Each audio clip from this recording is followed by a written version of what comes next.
1:36, and let's have roll call. Director Jim Brown.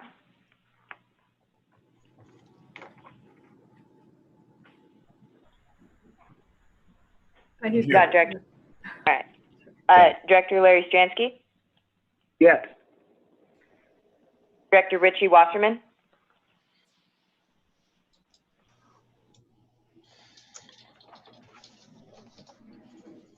Okay. Director Tess Alden Smith. Here. Director John Haschak. Here. Director Rex Jackman. Here. And Vice Chair Carter. Here. Presiding. Okay. And Dan Jury's here. Yep, it looks like, yes. Oh, okay, didn't see him come on. Yes. Cool. Great.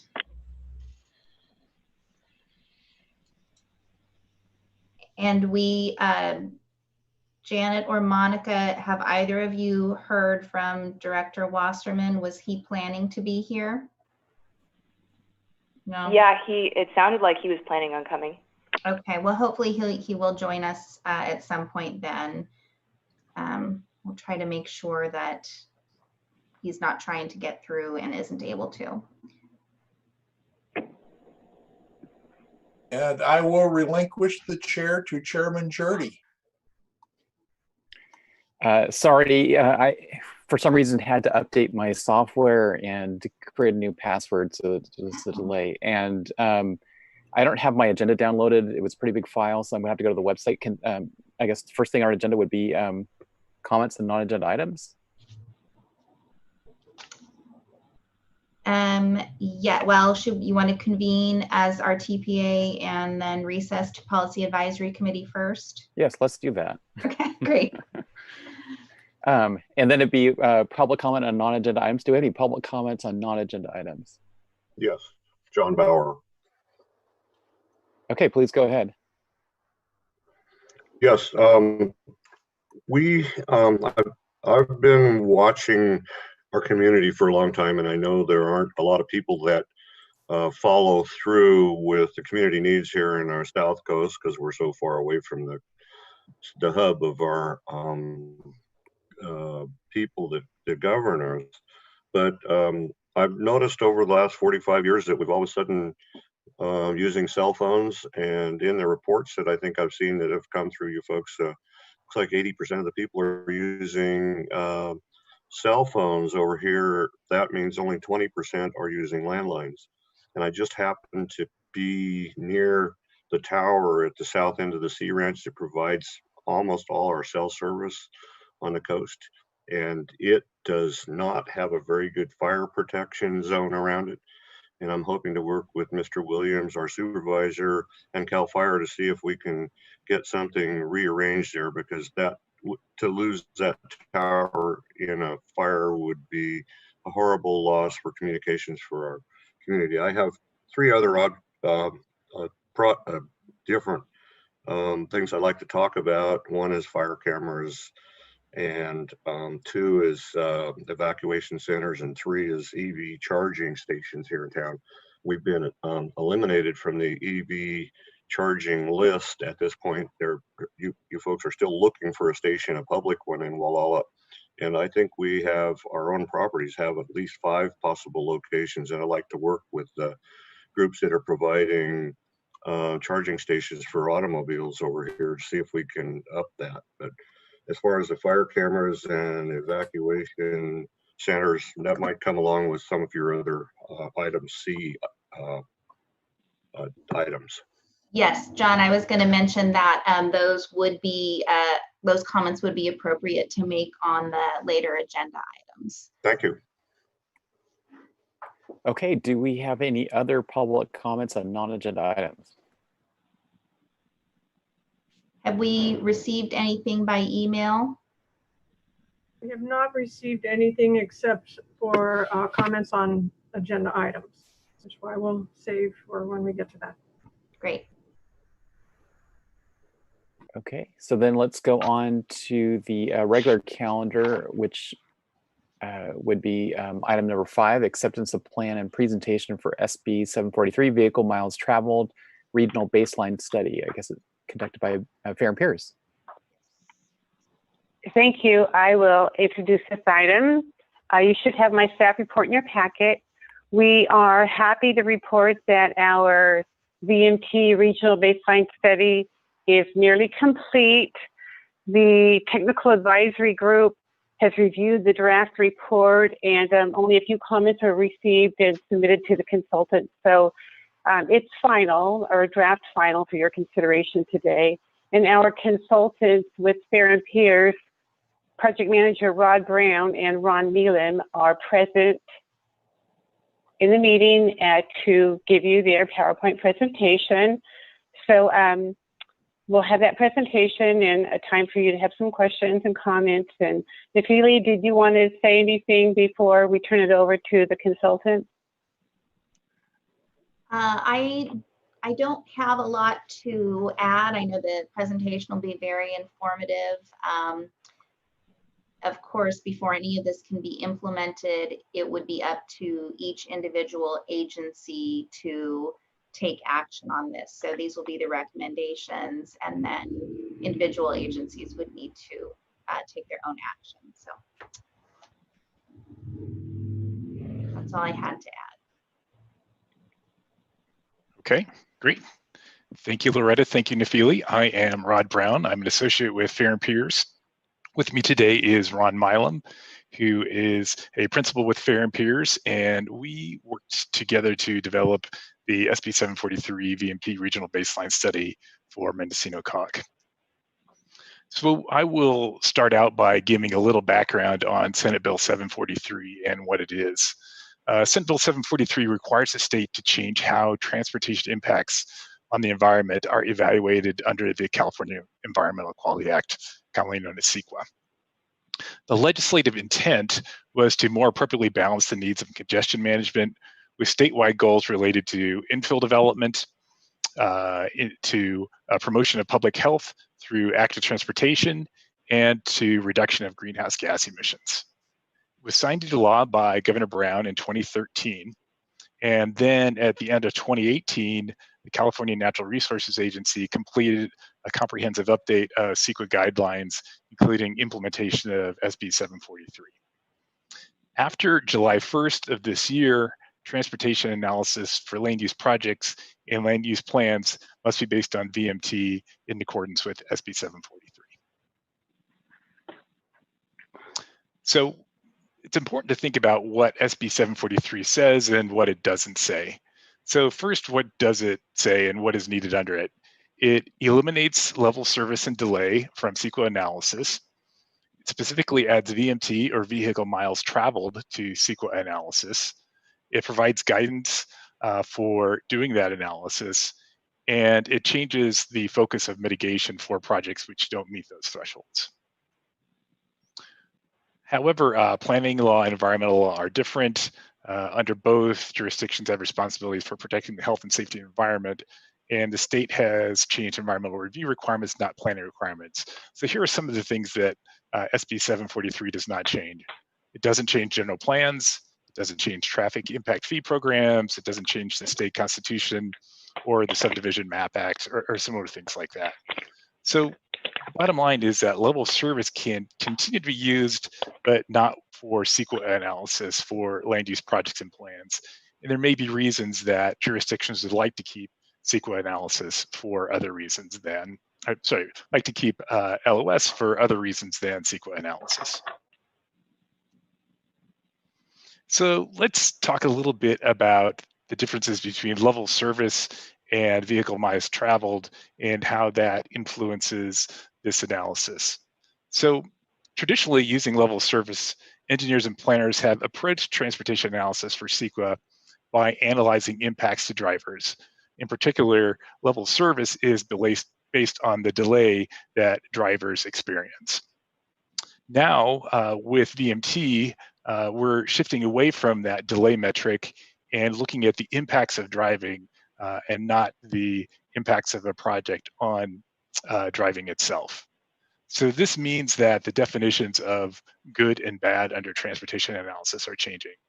So for example here, considering level of service, what you see here on the left is a road which would be considered level of service A. Wide open, low amounts of traffic. It's very easy for vehicles to maneuver around without delay. Now appearing on the right is another street. This would be level of service F. You can see that there are some vehicles backed up. It's not easy for vehicles to maneuver. There's delay. And under this analysis, level service analysis, it would have a level of service F. This implies a couple of things, essentially that empty roads are good and filled roads are bad, but that may or may not be true depending on the other values of the jurisdiction or the lead agency, and this shift acknowledges some of those other values. In addition, there are costs with maintaining roads level service A. You need to, in some cases, to maintain that maneuverability, add on a fair amount of infrastructure, which is costly to maintain, and it could be detrimental to other values such as pedestrian access and things like that. Now we'll talk a little bit about vehicle miles traveled, or VMT, and what that actually is. So essentially, vehicle miles traveled is the total distance that you would drive during a day if you're the one being considered. So here's an example. In this case, you might start from your home in the morning, drive to pick up some coffee on the way to work, go from the coffee place to work, then come back home in the evening.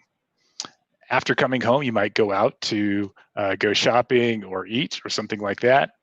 On the way home, stop and get some gas, and then arrive back at home. If we add up the travel for all of these trips, that's our VMT. In this case, putting things together, that's 29 miles. In the case that this was a household, a one-person household, that would be the vehicle miles traveled per household or per person.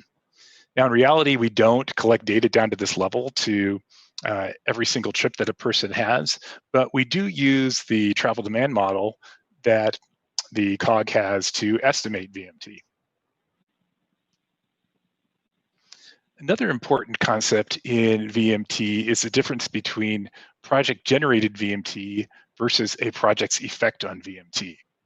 A project can create new VMT, but actually reduce the VMT for a region as a whole. If we look at the example here, on the left in this area over here, consider that to be a store. All these arcs that you see going to these three different neighborhoods, one in orange, one in purple, and one in blue, those are the vehicle trips associated with travel to that store, or the VMT associated with travel to that store. Let's focus on this neighborhood, the blue neighborhood here to the right. If a new store were to be built in that neighborhood that was of similar offerings to the other store, the residents of this neighborhood would be more likely to travel to this store versus the other one. Their trips would be shorter. So although there is VMT associated with this store, the overall VMT for the region is reduced because the length of trips are reduced. With that as background, let's talk a bit about this project. We worked with a technical advisory group throughout the project. It was composed of representatives from each of the member jurisdictions of the COG, and also represented from Caltrans. And with them, we worked through each of the following steps. We reviewed the MCOG travel forecasting model to determine its applicability for estimating VMT. We created recommendations for methods and thresholds to assess VMT. We worked on developing screening measures and a screening tool for assessment of VMT for simple projects. We'll get into how that can make analysis easier with less effort in some cases. We also identified mitigation measures for reducing VMT that are most appropriate to the Mendocino County region, and we prepared the report that you see summarizing all of our investigations. So let's talk about the first of these key recommendations in here, and that is the metric that we use to measure vehicles miles traveled. What we have recommended is using total weekday VMT per service population. And let me break that down a little bit. So total weekday VMT, that means all of the VMT that is incurred on a typical weekday per service population. Service population is defined as residents, workers, and students in the area, or all the people that would contribute to developing that VMT. This VMT per service population is a generation rate, which allows comparison of different size projects in areas. Although there may be differences in size, because you're using this ratio, you can make that comparison. It includes all vehicles and trip types, and it's consistent with other aspects of CEQA analysis as well. For screening purposes, we've also identified a couple of other metrics. One is home-based VMT per resident. This is looking at all the trips directly to and from a home and dividing that by the number of residents in the homes being evaluated. And the last one there is home-based work VMT per employee. This is essentially the travel associated with all of the trips associated with a place of business, dividing that by the number of employees for that business. What we do is we use these metrics in association with thresholds. And what we've got here is a general recommendation for a threshold related to the mean of the area. And we've identified that as X% less than the subregion mean under baseline conditions. I'll identify in a minute what those subregions are specifically, but they are essentially the different cities and other smaller but like areas of the county. By looking at each area on its own, we're recognizing that VMT generation and community values vary by areas of the county.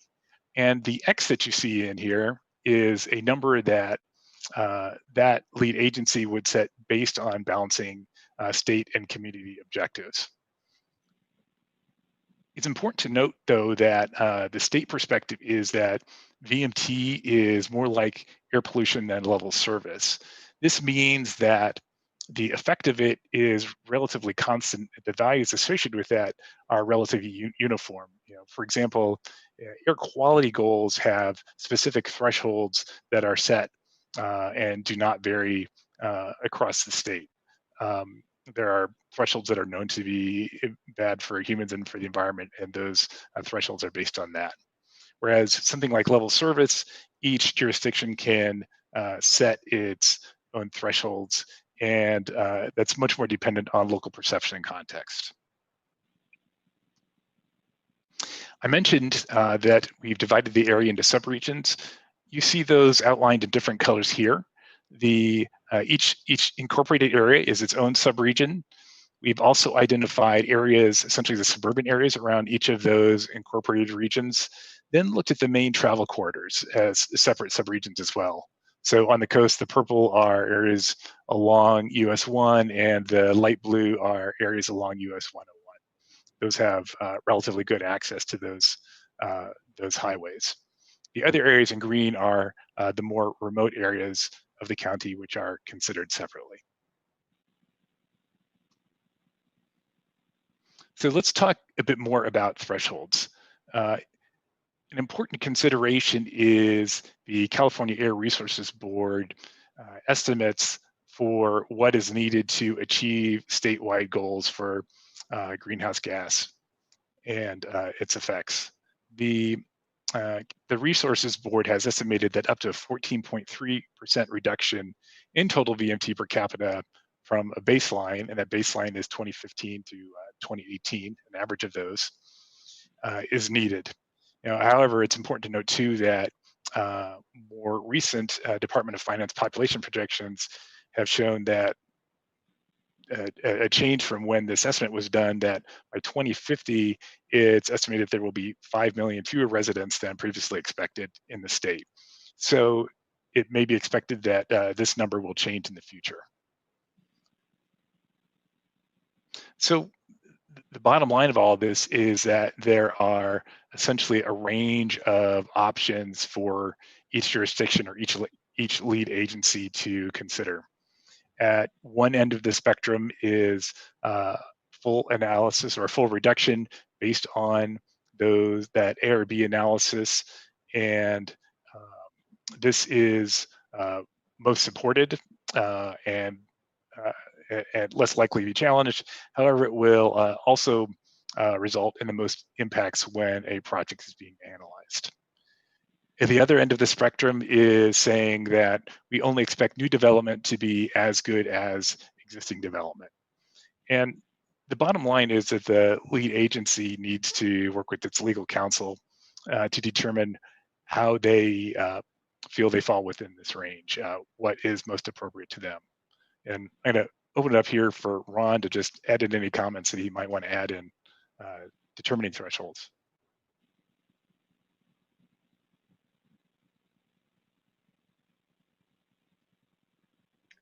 Thanks, Rod.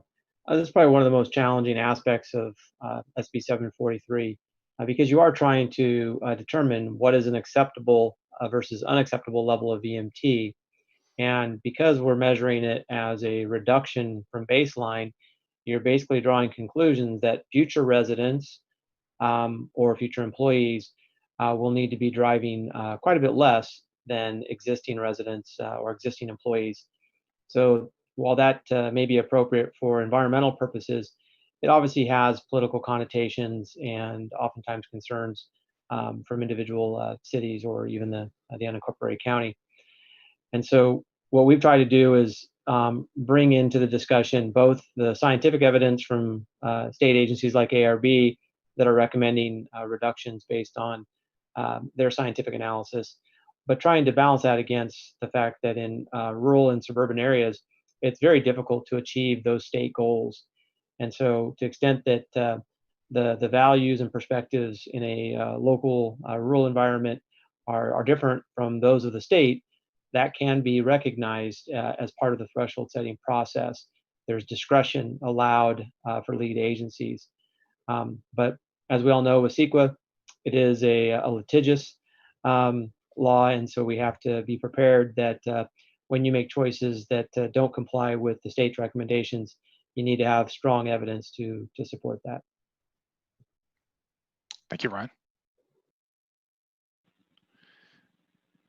So those were the thresholds that we're proposing. We've also developed some screening criteria. Screening allows for a reduced level of effort and analysis for smaller projects, such that they wouldn't require the time and the effort of a full analysis. And we've identified several criteria here for projects that may be screened. The first is local serving projects, such as retail projects that are less than 50,000 square feet. If you think back to the example of project generated versus the project influence on VMT, with retail projects, typically customers are going to go to the store that's closest to them. So putting in a new retail project is not expected to increase VMT overall. The next criterion on here is for projects in areas where VMT per service population is already low and similar land use exists today. So if I were to put a residential project in an area that already has a number of residential projects, or a retail store in an area that has a number of existing retail stores, I can generally expect that those new projects will perform similarly to the existing infrastructure in that area, or the existing generators in that area.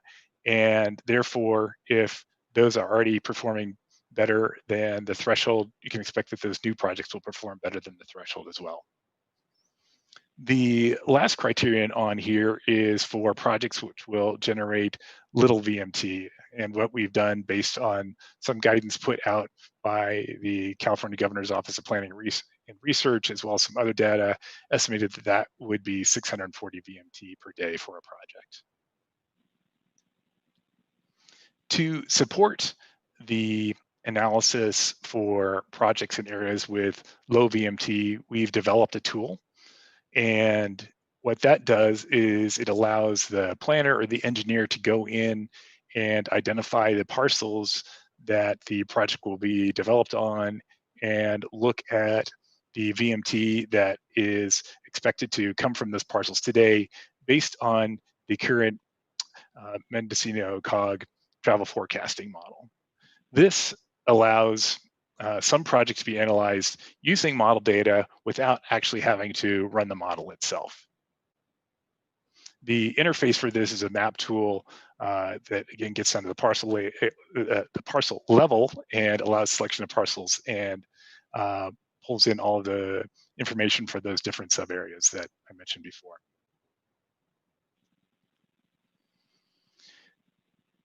An important thing to think about when each jurisdiction is deciding how to implement this is that a choice could be made to analyze VMT as part of a general plan environmental impact review. If that is done and the project analyzed and the appropriate actions are done with respect to that general plan, future projects that come in consistent with the general plan could be exempt from further CEQA analysis. This potentially provides a way of greatly simplifying the requirements by essentially doing all of that work of analysis up front, allowing projects that are consistent to just avoid that altogether. But it does require going back and looking at that general plan. Next thing I'm going to talk about here is mitigation. If a project does not meet a VMT threshold, there are things that can be done to reduce the VMT of that project. These can be considered a range. The largest reductions in VMT derive from regional policies and infrastructure. That's what you see here at the bottom of this pyramid. Those are going to have the largest effects. However, those are less able to be influenced on a project-by-project basis. Things that can be done on a project-by-project basis are really building operations and site design. However, those things have lesser effects than those things at the base of the pyramid. Also, for things like building operations, it is necessary, it's typically required that a monitoring is done to make sure that those changes in operations carry forward and that those VMT reductions are maintained. So what we did was we put together a list of recommendations of applicable mitigations for the county most likely to fit this area.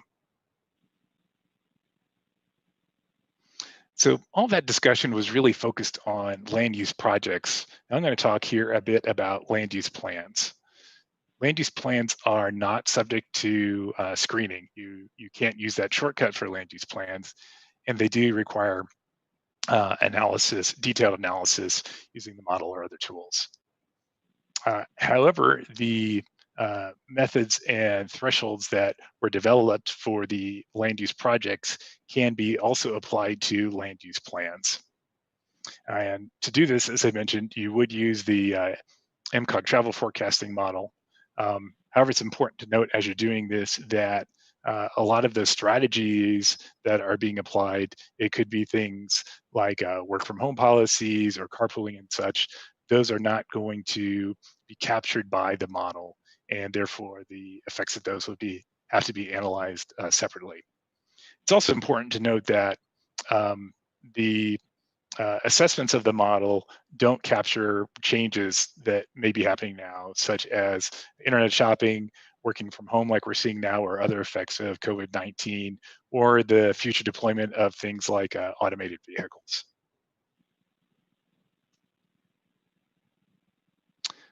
The next thing I'm going to talk about is transportation projects.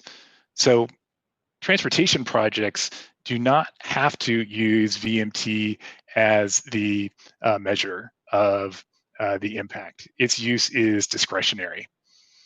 However, if it's used, it does allow for a variety of projects to be assumed to have less than significant impact. The Governor's Office of Planning and Research has put together a whole list of different projects that can be presumed to have less than significant impact. These include things like transit, bicycle, and pedestrian projects and smaller roadway type projects that aren't going to increase capacity or induce travel. And that concept of induced travel is important. Induced travel is essentially what happens when a major bottleneck review is removed from a roadway system, or a large amount of capacity is added, such that people who were not likely to make trips on that roadway either make trips on that roadway because they're making new trips, or they're shifting from other roads, or otherwise increasing travel that they wouldn't have done otherwise. That's induced travel.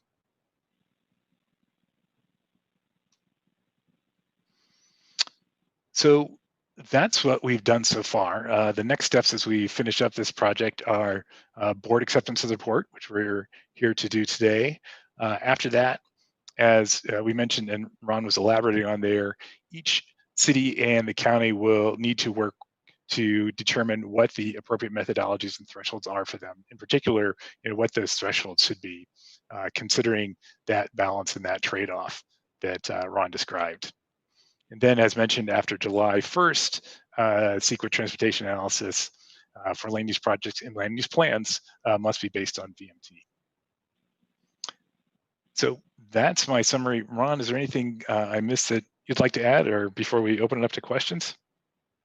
Just one clarification on the transportation projects. The way that OPR structured the language in the CEQA guidelines, it basically strongly encourages agencies to use VMT specifically for transit, bicycle, and pedestrian projects, and leaves you the discretionary option for roadway capacity projects. That's the one where the induced travel effects may occur. Those are very unlikely to happen in rural counties. Not impossible, but just much less likely. So one of the benefits of switching to VMT for those transit, bicycle, and pedestrian projects is because they come with that presumption of a less than significant impact. There's really no analysis. You are just checking a box, verifying the project type. So there are some benefits to the law with respect to really accelerating the projects that are aligned with the state's goals to reduce greenhouse gases, whether they be transportation in nature or land use in nature, as Rod described for the other screening options. Great. Thank you, Ron. So that is our presentation for today. We'll be happy to take questions that you may have on this. Well, I'll start with one. So to clarify what was just said, given the fact that most transportation projects in Mendocino County, whether they're from the city or the county, don't generate, they're not creating new circulation. They're just sort of fine-tuning existing roads, or maybe sometimes bicycle and pedestrian projects. Are you saying that essentially it would reduce the cost and length of time of going through the environmental review process for the typical projects that take place in Mendocino County? Yes, based on what we're saying, those are unlikely to induce new travel. I mean, that each project will have to be considered specifically, but if it falls under one of those things that would not increase that VMT, it could be relatively simple. Ron, anything you want to add to that? Nope, that was fine. Let me ask just a clarifying question on that. It would reduce the review necessary just for the transportation portion of the CEQA analysis, though, correct? Would it have any effect on the rest of the CEQA review? It would just be transportation. This applies to transportation. Right. That's correct. Thank you. Okay. Do we have any other questions or comments from board members? Yes, this is Tess. I had a couple thoughts. I've done a lot of environmental impact reports in my career, and I'm real familiar with OPR. But a couple things just jumped in my head because we're a rural county. One of my fears is that Caltrans will use this to straighten out Highway 20 to get from point A to point B and make it as straight as possible. And I don't think we want to do that, but this could be a good excuse. But my question is, we're pretty far away from, our county is pretty spread out. It's really spread out. And it seems like when a place like Costco or Walmart or somewhere like that goes in, a new one, that some credits could be added for adding charging stations as mitigations, something like that. I don't know if that was in your list. I didn't see it, but maybe it would be a local policy or something like that. But in order to get those approved, they have to have X number of charging stations or something available.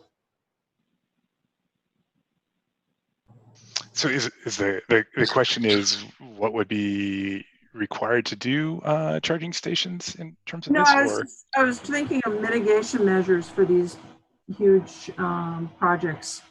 And maybe they're necessary, but they wouldn't make it on the VMP because of our rural county.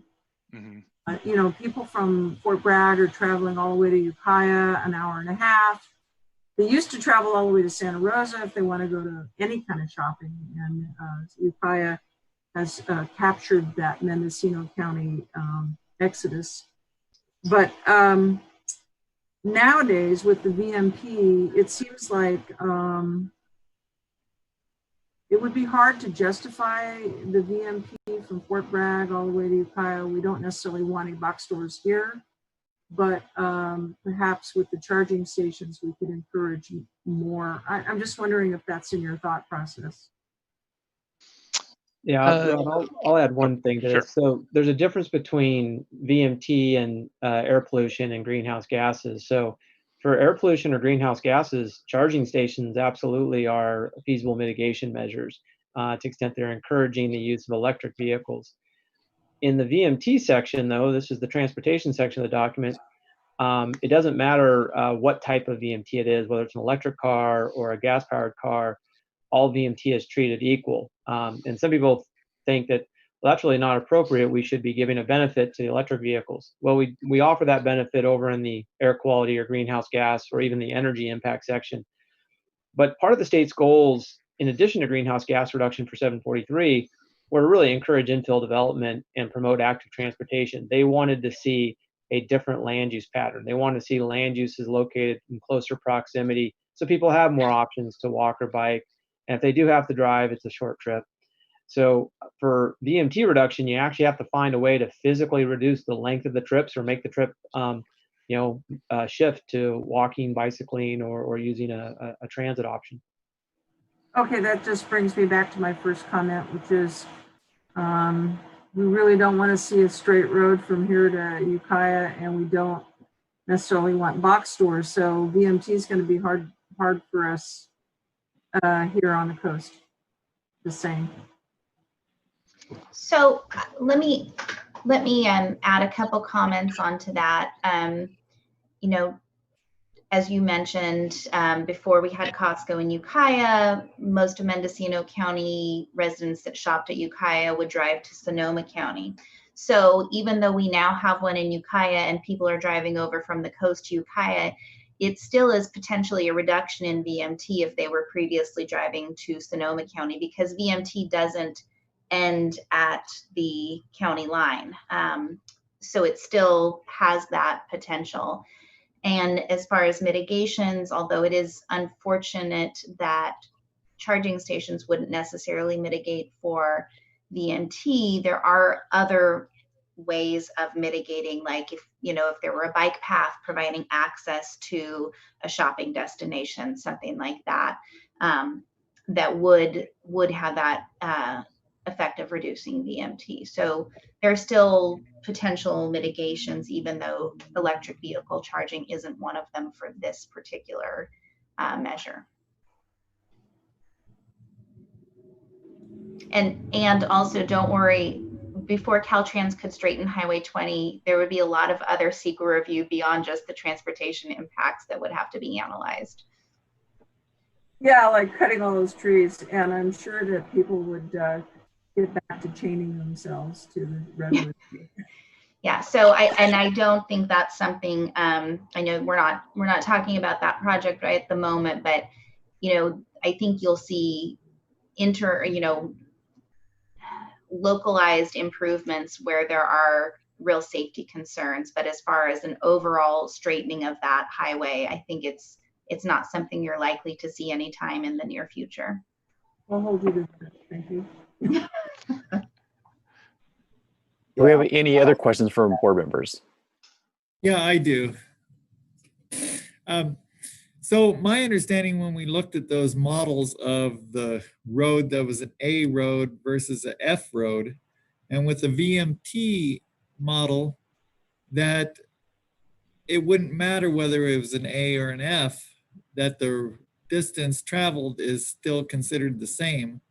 And even though you could use a lot more, fuel and pollution and everything traveling the F road. Is that true?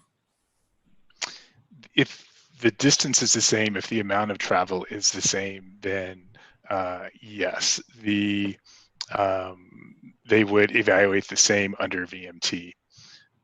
However, there are other differences between those roads. The one that is wide open may attract more trips because it is open, versus the one that is jammed up may reduce the number of vehicle trips because of that congestion. That's one of the things getting into induced travel. Yeah, the other important part about those two pictures, it's not the focal point, but it's associated with them, is just the land use context that surrounds them.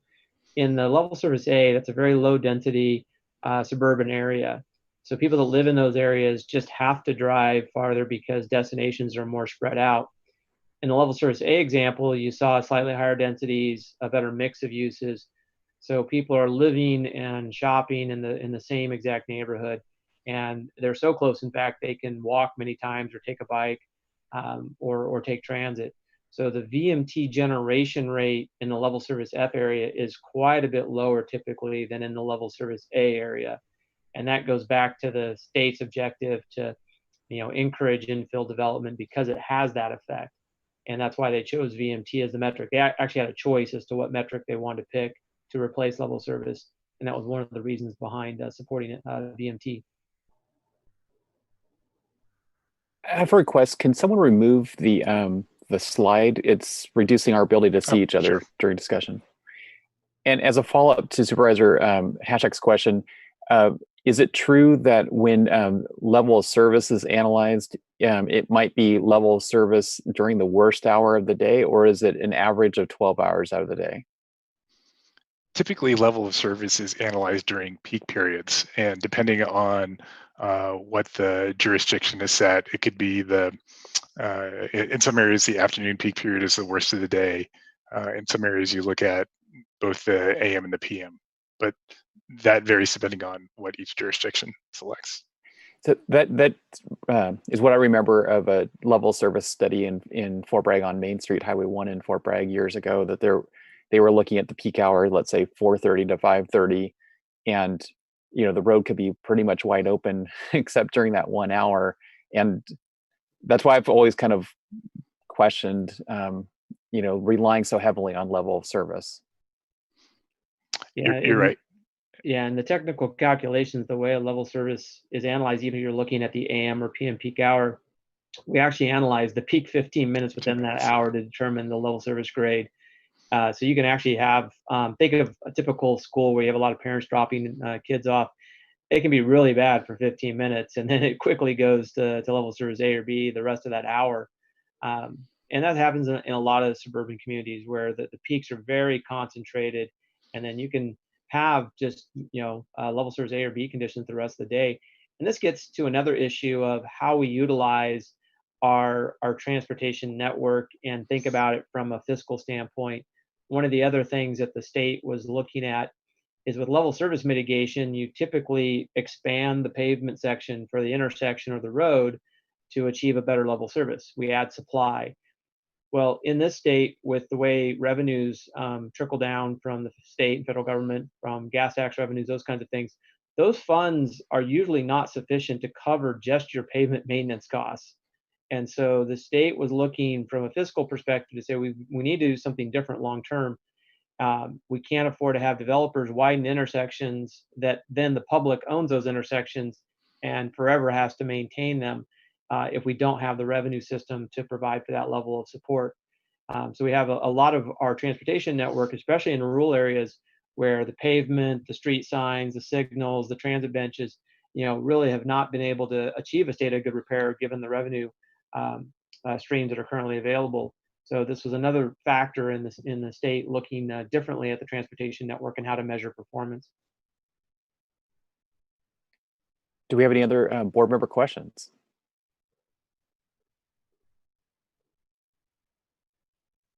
Do we have any members of the public who'd like to ask a question or comment?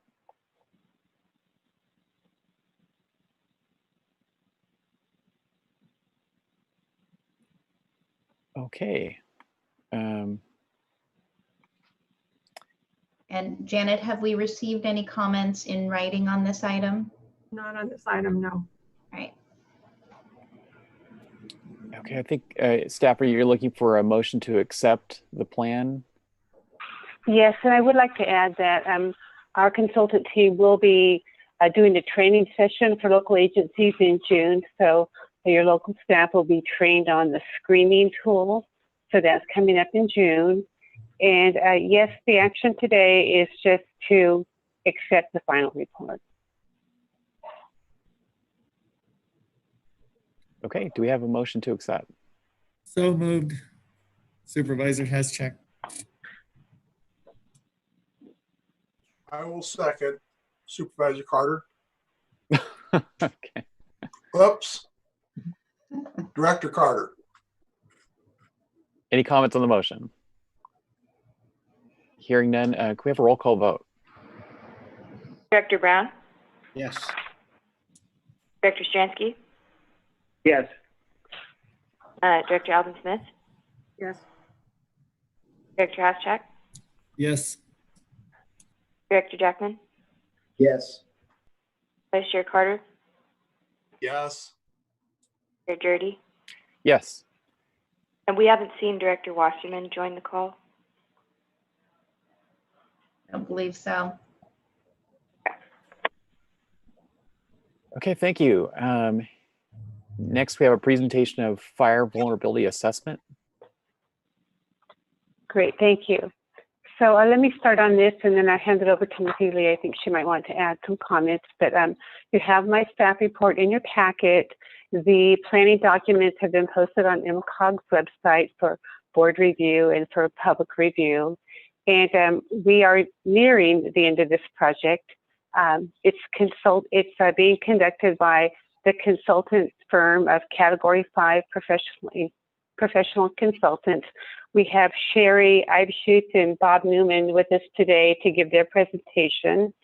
And let's see, I don't want to repeat the staff report, just the general information that today's presentation will be an opportunity for board members to hear the consultant's presentation, ask any questions, and provide input.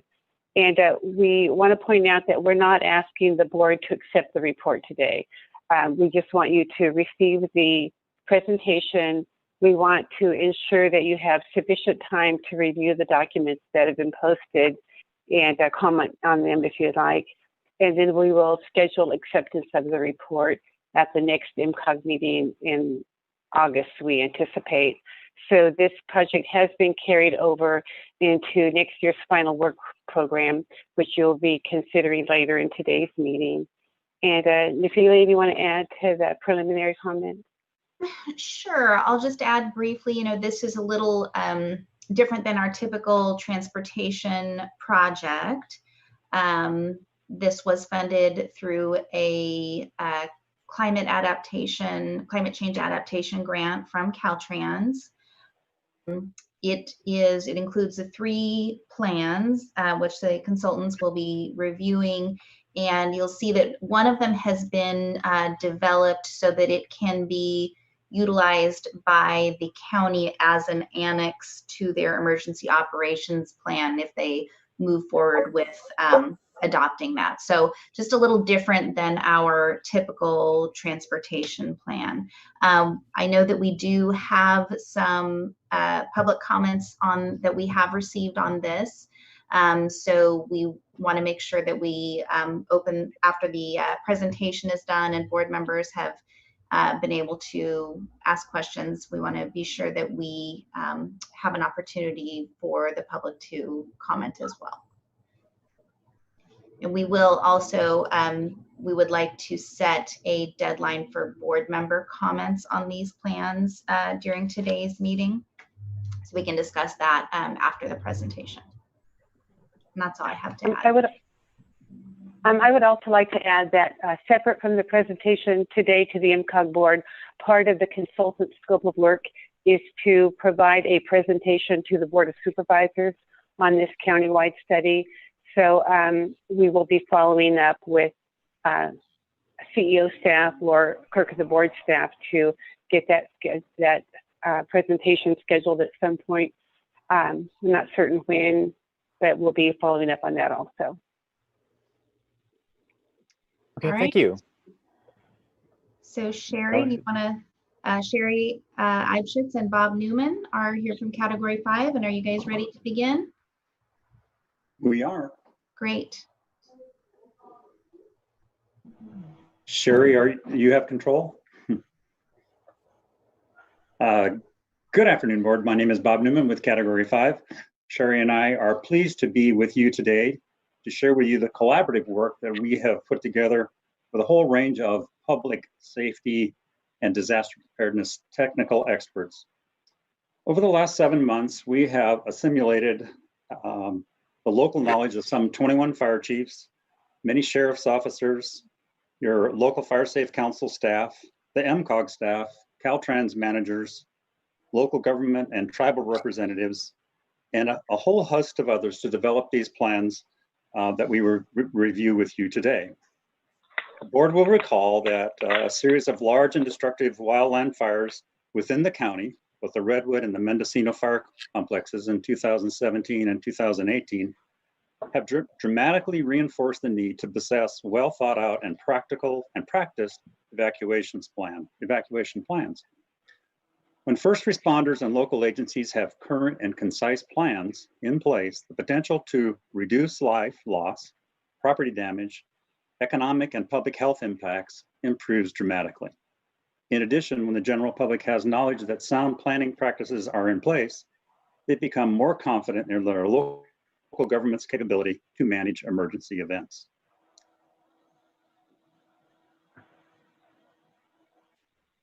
The goal of the outreach initiative was to understand the community's concerns regarding a wildfire threat and an emergency evacuation, increase the community's awareness of the wildfire risk, encourage residents to take steps to protect themselves and their family, improve their knowledge of evacuation planning, and increase their confidence in local first responder agencies' abilities to handle a major disaster.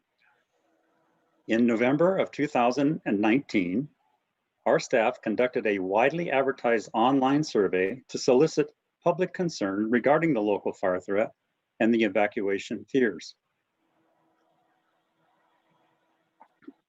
Instead of using multiple choice or yes or no answers, the survey was designed to encourage the public to provide detailed responses.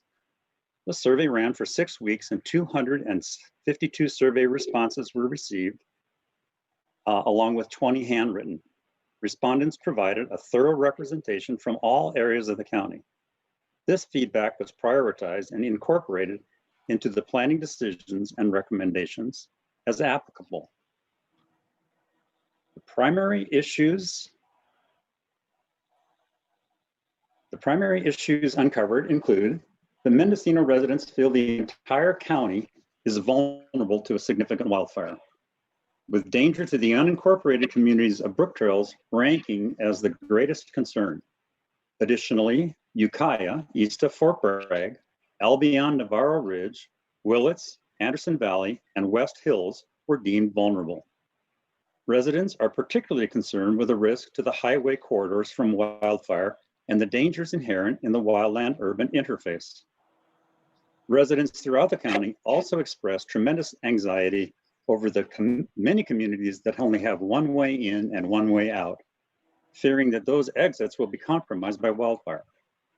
They also expressed concern over the lack of proper street identification and addressing. Of greatest concern is the lack of dedicated funding to support wildfire prevention response efforts. Additionally, the accumulation of fuels found in many of the areas in the county are worrisome, coupled with many respondents feel is local opposition to fuel reduction and the lack of sufficient hazard abatement ordinances. People were concerned with the inability of fire agencies in performing prescribed burns due to increased restrictions and the residents' inability to conduct local backyard burning of accumulated fuels. Many individuals expressed concerns that wildfire prevention mitigation was inhibited due to bureaucratic reasons and the result of complacency by local government. Residents also felt that many property owners or absentee landlords provide substandard housing, failing to meet building code standards, and are delinquent in taking appropriate measures to reduce fuel load and around their surrounding properties. The absence of a local evacuation plan was a concern voiced by many residents. Also, the need for defensible space and a secondary access was a frequently expressed challenge. Many respondents want the ability to enter private property when the need for secondary access becomes essential. Many citizens felt that the existing alerting systems are inadequate and fear they would not be notified with sufficient time to safely evacuate. A number of respondents are either unaware or confused about the Mendo Alert and Nextel systems. 2/3 of respondents have not enrolled, and many claim these notification systems do not work when the power is out. Compounding this notification concern is the unreliable cell phone coverage that exists in many areas of the county. Spotty broadband service and recent increase in the public safety power shutoffs. When queried about personal concerns, if an evacuation was necessary, a large number of respondents worried about what would happen to their pets and livestock. Additionally, there was anticipated worry over family members and particularly disabled and elderly relatives.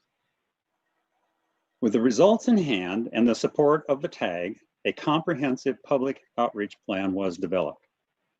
Designed for long-term use, the plan adopts CAL FIRE's Ready, Set, Go program as the standard for the county's fire agency. Recommends the installation of bulletin boards displaying fire safety and evacuation planning in prime locations. Lists fire and evacuation educational resources fire agencies can use throughout the year. Provides a means of educating the public on wildfire safety and preparedness through a new public safety announcement program. Presents a plan for informing the public about wildfire preparedness and safe evacuation process through a community-wide public forum. And given the COVID-19 restrictions, as Loretta indicated, we will now be facilitating over that in a Zoom meeting and recording for public viewing. And the plan recommends that the county develop a public information plan that establishes policies, procedures, and training requirements for the various counties' public information officers. The fire vulnerability assessment was developed for Mendocino County to identify the county areas and populations that are most vulnerable to wildfire and provide recommendations on how to best improve the county's existing strategies and practices.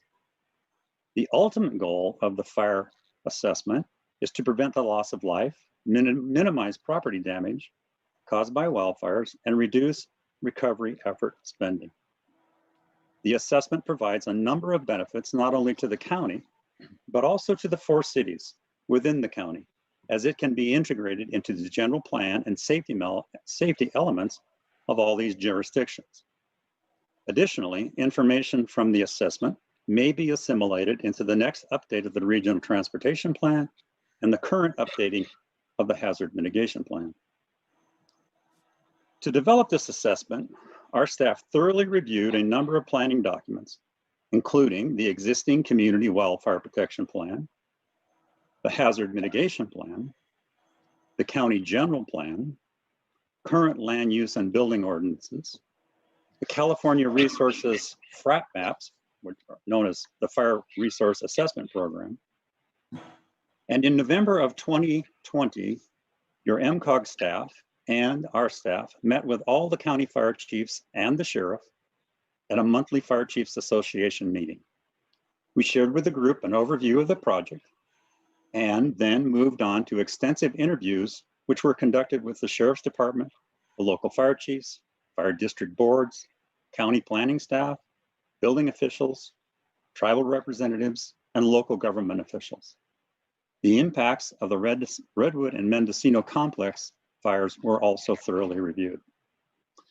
The assessment identifies areas of the county and individual communities at greatest risk to wildfire, describes the assets at risk to fire, and determine where the transportation network in the county is vulnerable to wildland fire impacts. It also examines existing adaptation strategies and suggests methods and mitigation actions to lessen the impacts of wildfire.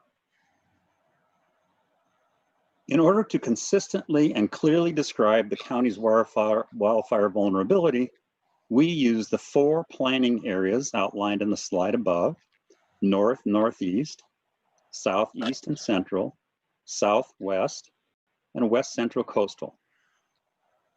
These are the planning areas that are utilized in the current wildfire protection plan. These planning areas match the mutual aid zones used by the local emergency responders for the fire and EMS personnel. They generally follow watershed boundaries. They correlate closely with the CAL FIRE battalions. These areas are based on weather and to some degree fuels and topography. They take into account local jurisdictions and fire district boundaries. They consider population density, and they utilize the common transportation corridors. Once the vulnerable areas and communities were identified, an overall description of each community and their assets at risk, for example, the critical infrastructure, the private property, the businesses and the industry, and the vulnerable life threats, was conducted. Additionally, the risk assessment includes a description of any special concerns that may put an area of the county at an elevated risk for wildfire.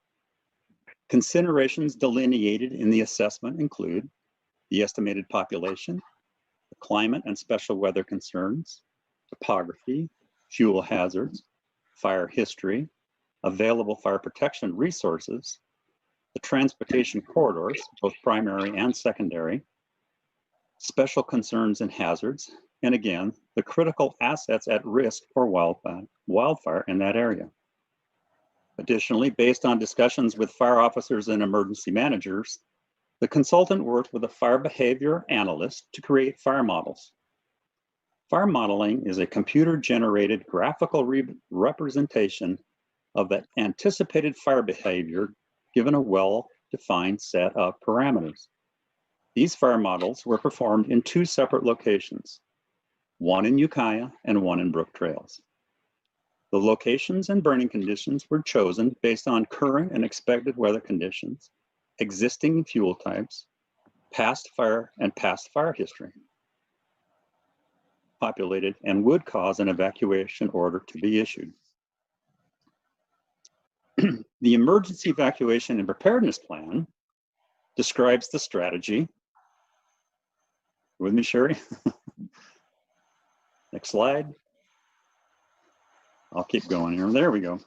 The Emergency Evacuation Preparedness Plan describes the strategies for managing evacuations which exceed the day-to-day capabilities of the various public safety agencies within the county.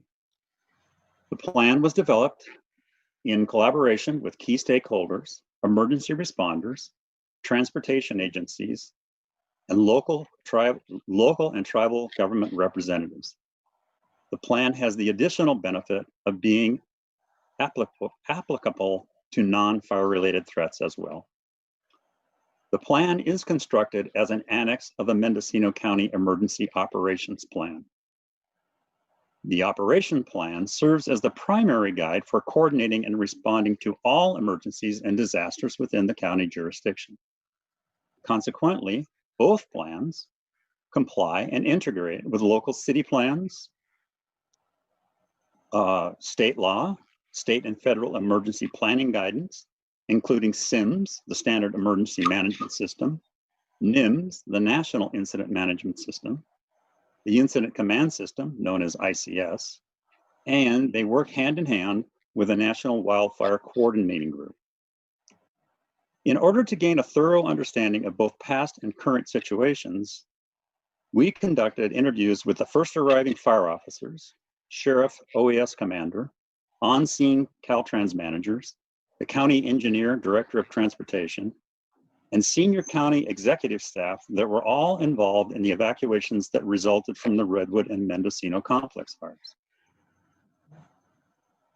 In addition, the consultant reviewed after-action reports, newspaper and internet reports, and other documentation that enabled us to gain a full understanding of how the evacuations were carried out and the problems that were encountered. The evacuation plan is broken down into 7 parts. An emergency activation quick guide is at the very front of the plan and allows the first responding company officers or chief officers to quickly see what they need to do. Then we move into an overview. We talk about the planning areas, talk about evacuation management, considerations and guidance. Area-specific evacuation zones and guidelines are detailed, and then post-evacuation. The following key points are covered in detail. Who has the authority to issue evacuations? Evacuation management decision points. Unified command. Incident command posts and emergency operations centers. How we alert the evacuation area. Evacuation assistance. Management of vulnerable populations, and how we best deal with pets and livestock evacuations. Additionally, we cover organizational responsibilities, resource management, a repopulation plan, who implements the plan and when, and who maintains and updates the plan. Consistent with the fire vulnerability assessment, the emergency evacuation plan utilizes the planning areas developed by the Community Wildfire Protection Plan. Size, climate, topography, fuels, fire protection resources, access and egress issues of each of the planning areas is outlined in detail in order to assist emergency managers in an evacuation effort. Within the guidelines, 69 pre-identified specific evacuation zones are delineated and mapped. Evacuation routes, areas of safe refuge, vulnerable population locations, critical infrastructure, traffic control and choke points, transportation facilities and transportation assets, and area-specific concerns are delineated. Throughout the course of developing the public outreach plan, the vulnerability assessment, and the evacuation plans, we have noted areas where the community can lessen its risk to significant wildfire threat and minimize the loss of life and property. Subsequently, 34 specific recommendations, which are located at the end of the vulnerability assessment, are offered under the following categories: emergency alerting systems, codes and ordinances, road, streets, and naming issues, access and egress, transportation asset improvements, and transportation asset agreements. Additionally, we talk about vegetation management, incident command posts, and public outreach. An after-action plan is located at the end of the fire vulnerability assessment. This plan delineates the 34 specific recommendations, identifies the responsible party, the potential funding sources, and assigns a target completion date. In closing, these plans demonstrate the tremendous progress that can be made when local public service and government agencies work together towards a common goal. These completed plans bring to Mendocino County significantly closer to reducing their wildfire risk to residents and property, while also providing clear and concise guidelines for first responders and agencies when an emergency evacuation is needed. In closing, Sherry and I would just like to thank your staff and all the technical experts who worked with us in the development of these documents. The Sheriff's Office, especially Lieutenant Shannon Barney, the County OES staff, the County Executive Staff, the Planning and Building Division, the County Director of Transportation, and Caltrans have all been great to work with. And we'd happily answer any questions that you might have for us.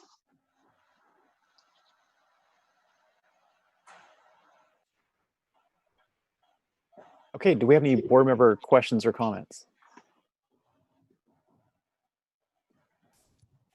What's her? This is Director Haschak. And I'd just like to say, you know, that it's a great start for this kind of evaluation of what's going on in our communities. Certainly, you know, brook trails highlighted as a critical need and most in danger is very true. You know, there's some work that Director Jurdy and I have been working on as supervisors on an ad hoc committee, working with zones of benefit and County Service Area 3. And so I was wondering if you had any comments about how that work fits into the overall scheme, you know, because it's really trying to do vegetation management and look at some of these access roads, as you say. Correct.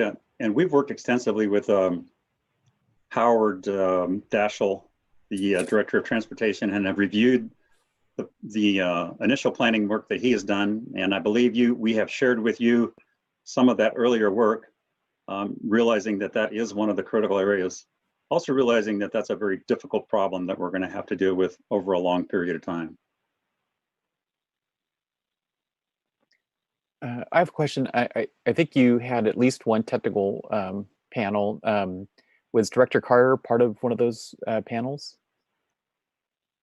He certainly was, and he's been very beneficial. Mike has a tremendous knowledge of the county from a whole variety of areas of expertise, whether it's community emergency response team, whether it's communication systems, evacuation routes. Mike has been a great benefit to us.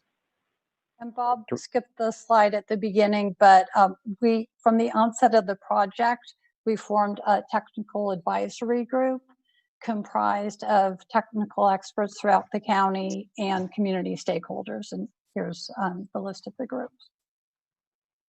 Somehow I missed that slide. Would anyone on that slide, Director Carter, MCOG staff, et cetera, like to add any comments?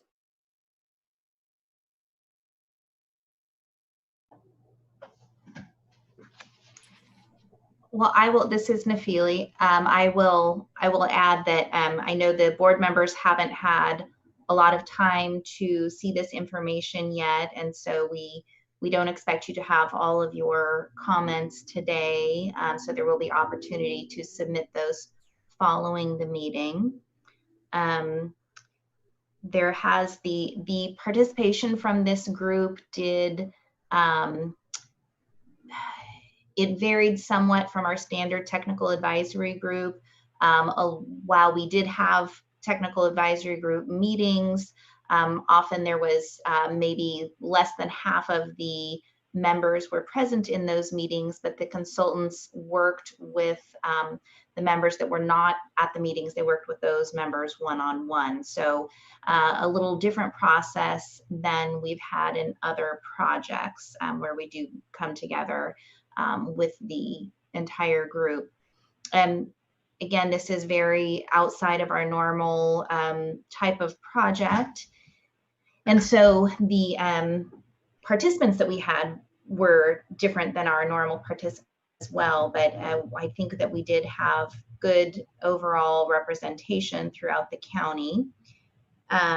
We also had input from tribal governments in the county, and you'll see that reflected in the draft plans. I'm going to ask Sherry if you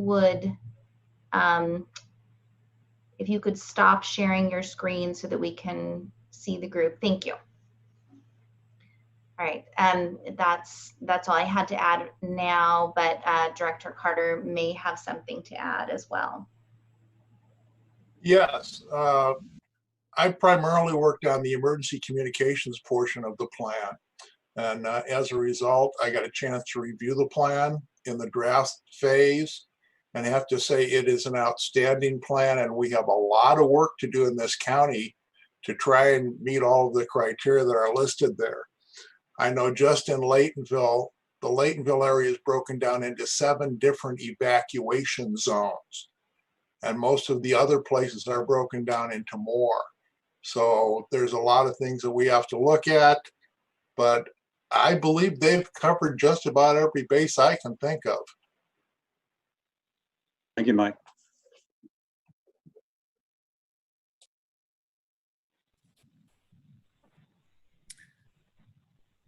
Any other comments? Yeah, I'd just like to say thank you to everyone who worked on this.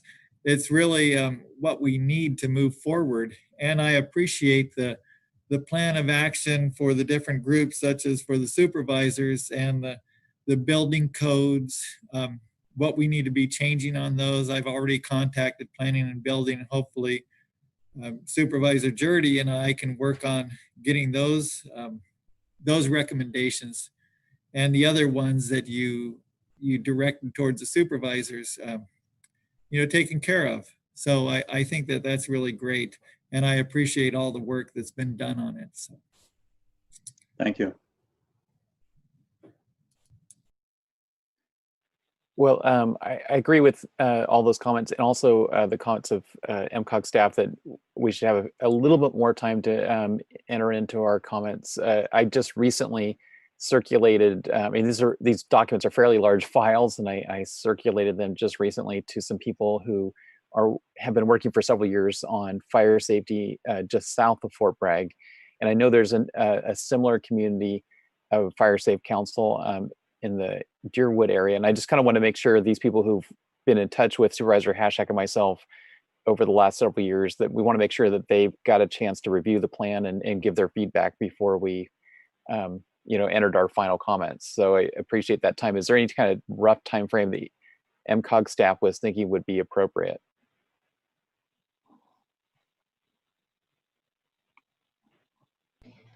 So I was thinking that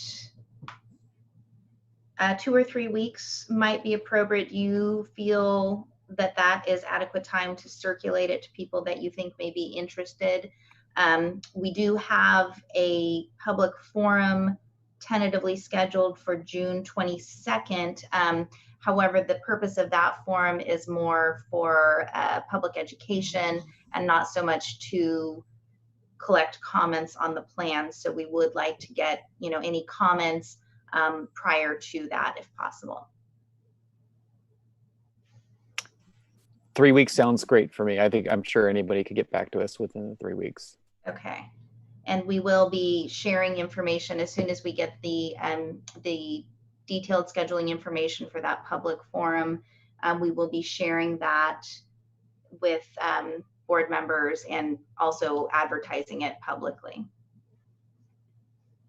So I do also want to just thank MCOG staff for working on securing this grant. I think it was a Caltrans grant. And thank you, Caltrans, for making some flexibility in your funding source to fund something that's probably a little bit outside the norm. I don't know, Rex, you might comment on that, but it doesn't seem like the typical Caltrans planning grant, but I think it was really appropriate. Well, yeah, and that was pretty much the gist of the comment that I was going to make was that, yeah, it's outside of our typical area of interest, I guess. And while we participated, we certainly weren't out in front as one of the lead stakeholders. But glad to be able to fund something like this that I think the community is going to value for many years to come. Yeah, and I'll add, Caltrans is actually conducting vulnerability assessments for each district. They're sort of being phased. And I don't believe that the District 1, which is the district that Mendocino County is part of, I believe that we were one of the last districts to go through that vulnerability assessment. But so they'll be doing those that focus on vulnerability of the state highway network. So we'll have that information to look forward to as well from Caltrans. Correct. There was a pilot study that took place about 5 years ago that was really sort of a survey of different methodologies that we might employ, and then later they went out to a statewide contract. And correct, District 1 was one of the later districts, but I believe it's the entire process is scheduled to be wrapped up this calendar year. And I think the first part of the reports has already come out in draft form. Okay. So, Can you clarify, is that assessment that Caltrans is doing of state highways, is it looking at vulnerability due to fire, or also, I'm just thinking on Highway 1 near Westport, there's sort of a the hillside's moving in, and the highway is kind of vulnerable to erosion there. And is it also looking at that? I think the main thrust of the study is related to sea level and also tidal erosion and impacts like those. Those seem to be, but it's all of our facilities, including culverts and structures and areas, segments of highway that are subject to tidal influenced flooding and things like that. And the first part of it is vulnerability. And then the part that hasn't actually come out is the adaptation component, which is going to prescribe actual improvement projects that are needed, and of course help us to prioritize funding. So the fire I think is included, but I'm sure that this report is much more in depth than what would be in our report. Okay. If those Caltrans vulnerability assessments are available on their website, we can circulate the link to that for board members. I know that they were, although the Caltrans website's gone through a lot of changes recently, so I may need help tracking those down, Rex. Okay, we can do that. It's Alexis is the point person in the district. Okay, thank you. So I know we do have a public comment on this item. Great, let's go to public comment then. Okay, so we did receive some comment in writing from John Bauer. However, I know that John is on the meeting, so I will give him the option of presenting that comment himself, or we can go ahead and read the written comment into the record. John, would you like to make those comments yourself? Yes. And then I think you maybe had some additions. Yes, please go ahead and read that to the record if you'd like. I just have a couple more little tidbits to add to it. Okay, great. So I think Janet's got that written comment. I do.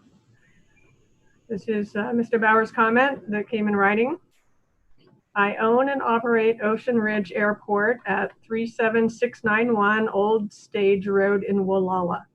It has been identified as an evacuation area on the ridge because of vast open areas associated with the airport. Please consider it as an alternative emergency safe zone if other routes and locations may be blocked. Why are there no fire cameras covering the Sea Ranch and the South Mendocino coast? It seems as though all of southwestern Mendocino County and the northwest Sonoma County have been avoided. With quick fire detection a necessity, these areas must be covered. please look at the actual coverage available on firecamera.com. Suggestions: 1, Sea Ranch Tower and the Wallala Point Park. 2, the old 776 Air Base near Point Arena. And that concludes that written comment. So if I may include that, those items were quick shots that I thought about, including out at the lighthouse, looking backwards toward the coast. We just don't have good coastal coverage. And I thought, well, maybe we could look for more. The other part of this is that you see tremendous amount of fuel growing every year. And I don't know how we can maintain that without some financial assistance. So I see that everywhere, including here at my airport. And that's pretty much the crux of what I'd like to say. And, you know, I'd be happy to participate in any of these committees if you'd like me to. John, Bob Newman here. We will get a hold of you quickly and look to your concerns. We spent a fair amount of time down there with the fire chief, and we're happy to again go over that area with you. Well, thank you very much. And that comment, I'll just add, is posted on our meeting page for today's meeting so that you can refer back to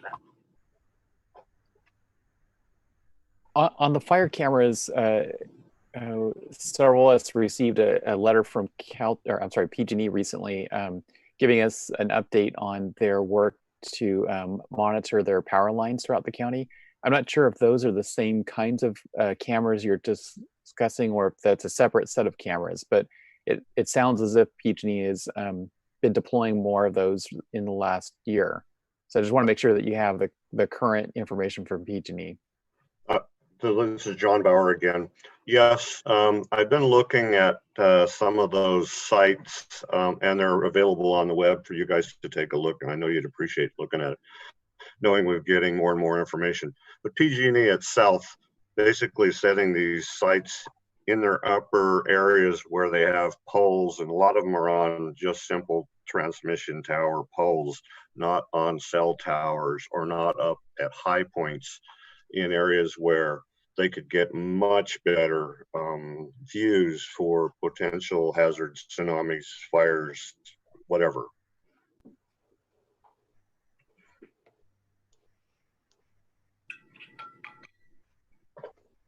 Do we have any feedback from the consultants?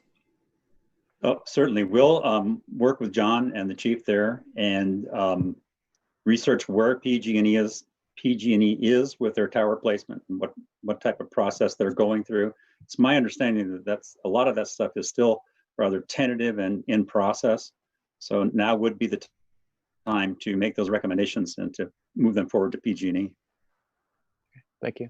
And I've got a question for John about one of the comments you made earlier regarding the cell phone tower. And you mentioned that was near Sea Ranch. So is that in Mendocino County or is that in Sonoma County? That's located at the far south, John Bauer again. That's located at the far south edge of the Sea Ranch on private property, I believe. Okay, so that's in Sonoma County. And so that coverage to us, like at Ocean Ridge Airport, maybe a couple miles up Mendocino coast, pretty much dwindles to nothing as soon as you go up into Anchor Bay, Point Arena, or any place north. So they could put that's a wonderful site to look over much of the Sonoma County coast and the south Mendocino County coast for fire detection and quick detection. I see these things are wonderful for that asset if we're not in the fog. And I'm not certain how, John, I'm not certain how far down the CAL FIRE battalion there goes, but we can certainly talk with the operations chief, who will put us in touch with the ops chief from the Sonoma unit and see if we can't get a little action on that. Typically, those cell towers are permitted through the county. So potentially there is some recourse there to get some vegetation management done. I know in many areas of our county And in Mendocino County, those cell towers, as you say, are, you know, a critical asset. And it's quite easy to take care of them through some vegetation management. I appreciate those comments, and they bring to light some of the problems that we have in the vegetation management. As you all know, we're in the coastal zone. Many projects are forced to replace pine trees with pine trees. That tower location is covered by pine trees from the outside. Needles from the pine trees are laying all over the older buildings, which are plywood. This thing has no space around it to protect it for a fire. It needs a good 100 feet, plus it needs a good fire sprinkler system with a brand new Sea Ranch storage tank right next to it. So those kinds of things, you know, we're looking at. How do we get the Coastal Commission to help us? And actually, just as a kind of an update with the Coastal Commission, the disastrous fires of 17, 18, you know, 19 have really forced the Coastal Commission to take a sort of a fresh look at some of their policies and practices. And I know from work that I do throughout the state of California, especially with the Fire Safe Councils, they are more receptive than they have ever been to the needs of, you know, of the fire service community in protecting those resources, those critical assets. So there is hope in that arena. Well, I sure hope there is, because I see a lot of the political infighting between people who are building houses on the coast, and they can't even move the trees back from their houses to protect them from fires. And of course, the Coastal Commission saying plant 2 for 1 or 3 for 1. It's scary. I don't know where we're going. Okay, thank you. Do we have any other public comment? So we did, we received some comment from the Sherwood Firewise group, from Keith Rutledge representing that group. It is fairly long and not necessarily intended to be read into the record today, but we are in receipt of that, and we'll be providing that to the consultants. But I believe that Keith is on the call and may like to provide verbal comment today. Keith, are you here? Are you muted? Yeah, working on the mute. So I guess you can hear me now. Yeah, thank you. We have a lot of details in the report. First of all, the report's great. We really support the work. The coordination is the most important. And thank you so much to everybody for doing it. We provided many pages of comments. And again, there's quite a few details not worth discussing on the call today. We are a little concerned about Brook Trails being a complicated entity. And so there's some information in there about trying to be clearer about when you say the word Brook Trails, that it includes a services district, a fire department, and a number of subdivisions. So it's hard to just call it one thing. So, and there's a few other comments like that, but basically it's a good report, and we look forward to hearing back on some of the suggestions we've made as far as possible additions or edits. Thanks. Okay, thank you. Do we have any other members of the public who are on the call that would like to address this issue?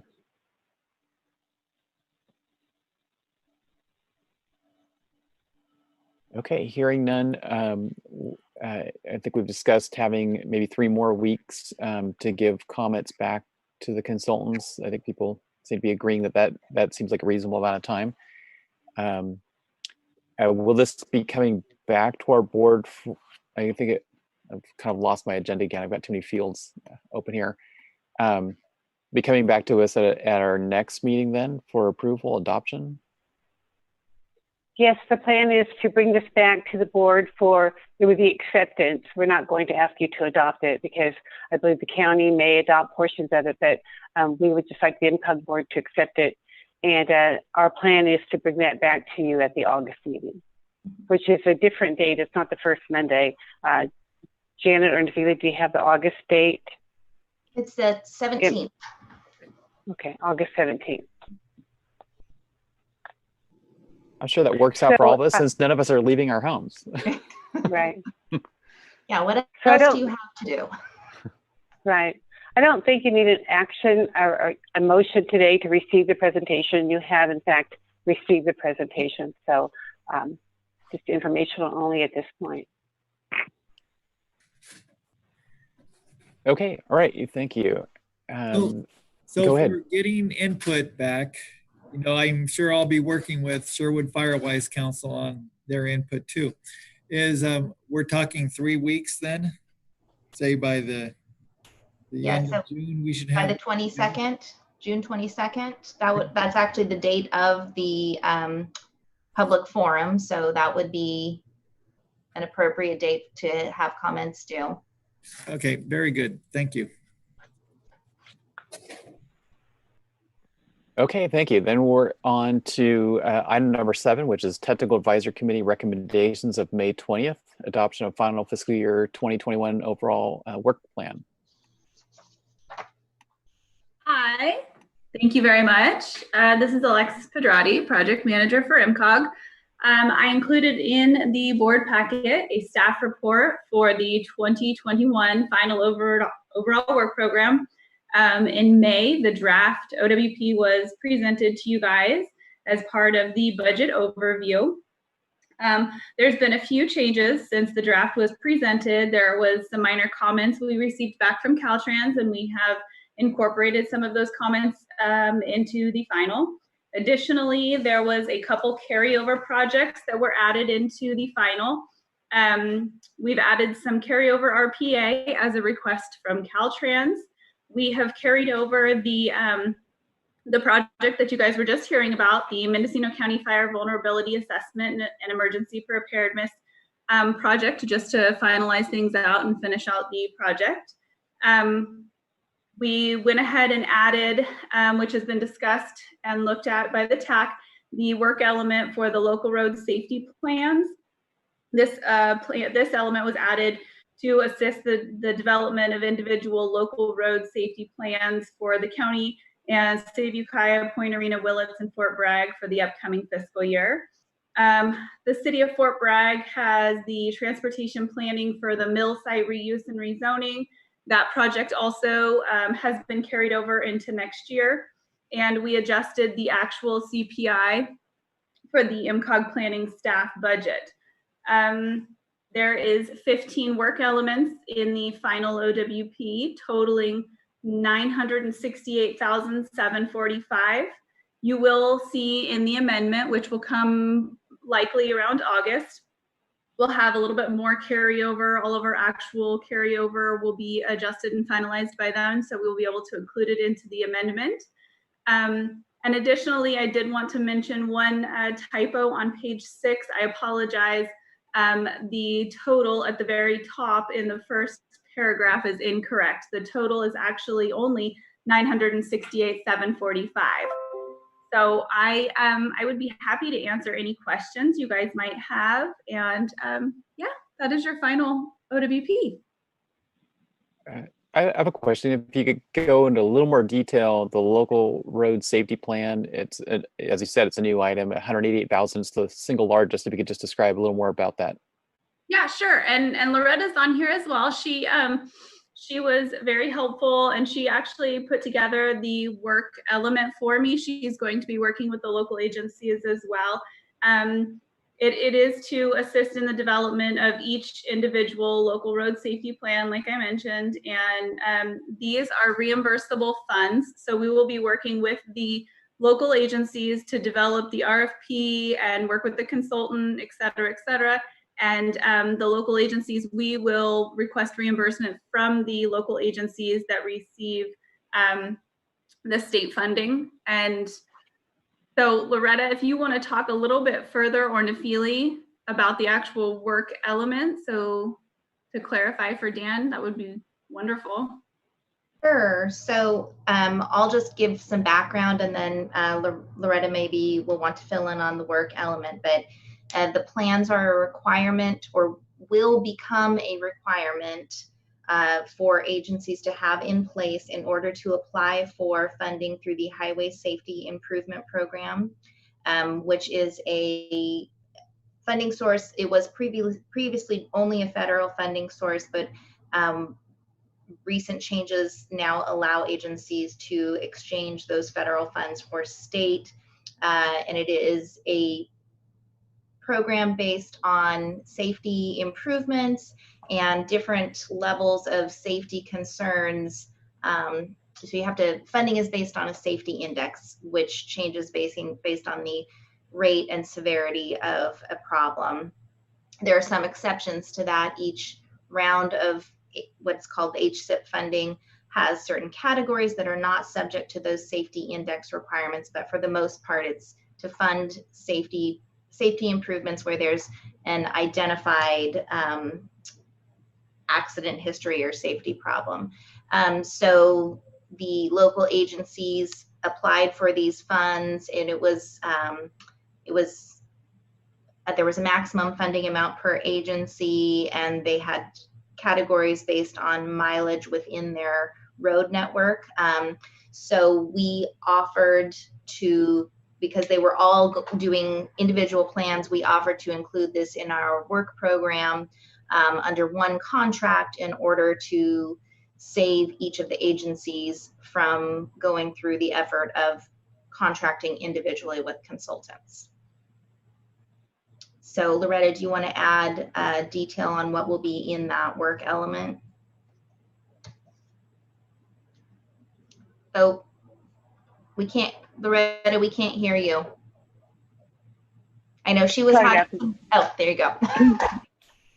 Sorry, I got disconnected, so I might have missed the beginning. I don't want to repeat what you've said, but it sounds like you've covered a good part of it. Did you talk about which agencies had received the funding and which had not?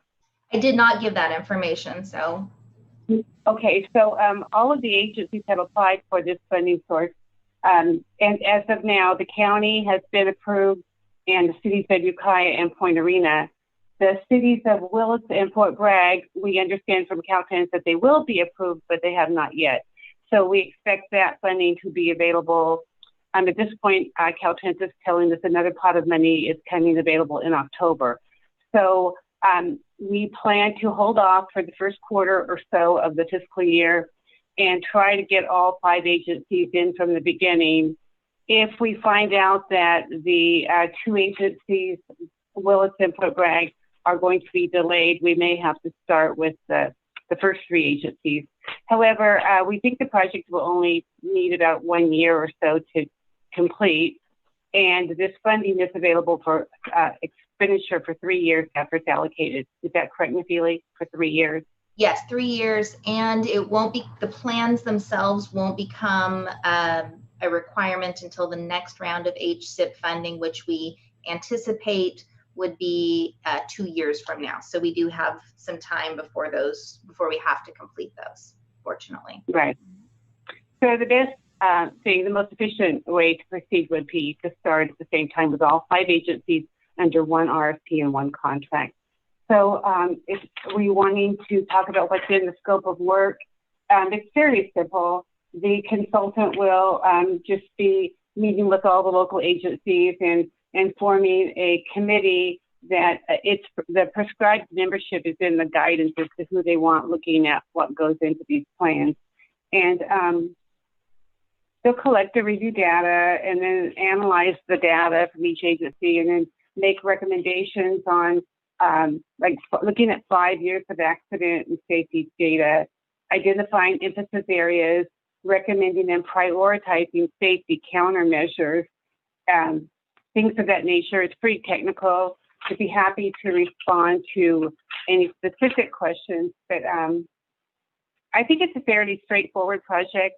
And since they're fairly small pots of money, if the agencies were to do small plans, that would be difficult in attracting a consultant. But by adding all 5 of them together, we think it'll be a larger project, and we're hoping to get some good proposals.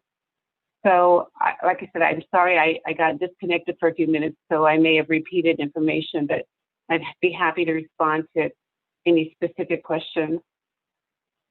So I feel like I know more about it now, and I think I appreciate the background and context of what that project is all about. Thank you.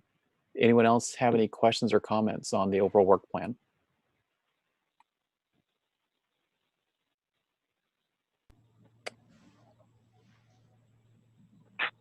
But someone like to make a motion to adopt the fiscal year 2021 final work program. Do we have any comments from members of the public on this item first?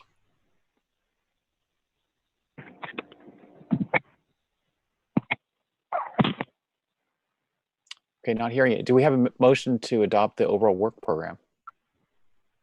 I will move that we adopt the overall work program. Second. Director Hess. Okay, we have a motion and a second. I think we need a roll call. Director Brown? Yes. Director Stransky? Yes. Director Alvin Smith? Yes. Director Haschak? Yes. Director Jackman? Yes. Vice Chair Carter? Yes. Chair Jurdy? Yes. Okay, thank you. Now we're on to the fiscal year 2021 RTPA budget. We have the adoption of a resolution allocating fiscal year 2021 funds and 1920 carryover funds for administration, planning, and reserves. That's mine. I'll take it from here. So you have the entire budget document in your board packet that's posted up on the webpage. And I'm going to show you, we haven't really printed up copies. Normally we bind up a few copies for those who want them. So those will be available if you'd like one of those. So you've got that to look at. I'd just like to briefly review the changes since our May 4th board budget workshop. So at that time, we still had a few more things to add in. You've just heard about the planning program and the final program you just adopted that had additional carryover funds, and it had an additional project. So that increased that total, as you heard, to $968,745. And I should probably backtrack, and I meant to say what the total revenues and total allocations are. And I noticed this morning, I apologize, but the slight difference between what's in the document, in the introductory memo, that the ones in the budget document are the correct figures. The ones in my staff report are kind of a step behind, and I can tell you exactly what that difference is. The total revenues should be from all sources, $12,857,452. And the last little item I had to throw in there was remaining prior year state of good repair program for transit and at $586. So the total allocations proposed are $10,925,755. And the difference from my staff report is the figure I just gave you, the higher figure is the correct figure. And the difference there is I've added in the Federal Transit Administration Section 5311 program, the formula allocations that come to our agency at $531,772. And that actually was already approved by this board back in February under a separate resolution. But I like to add it into our overall budget and the spreadsheets. The 3-page detail spreadsheet shows all the federal funding sources, and I wanted all the sheets to match up and include everything. And additionally, the 5311 transit program is of particular interest this year because the Federal CARES Act transit funding relief will come through that 5311 program. So it's worth having that placeholder in there. So the only other changes, not really a change under unmet transit needs, but we did have last week the Social Services Transportation Advisory Council meet, and they concurred with the Transit Productivity Committee recommendation that there are no unmet transit needs that are reasonable to meet for fiscal year 2020 and 21. So that there's no change to that recommendation, in other words, and that's what the resolution spells out. I wanted to mention we have some small reserves. One of the things that came up in discussion at the May budget workshop was the question of whether to allocate the 2% local transportation fund, bike and pedestrian program funds. And that would have been $73,771. I've set that aside in a temporary reserve. It gives you more time to decide whether you're going to want to allocate that. I think we're just in a wait and see mode to see whether in upcoming amendments during the fiscal year, whether we will need those funds for anything else, whether we've got to find some cost cutting, and that was one of the things brought up. So it is not proposed for allocation to bike and ped, but it is in a temporary reserve. And that together with another prior year small temporary reserve, we have 102,900 that we could put into use later on. And other than that, we have just some additional details you will see in the resolution for the Surface Transportation Block Grant Program. That used to be the Regional Surface Transportation Program, same program, different name. And I've been trying to capture all of those to change it to the new name.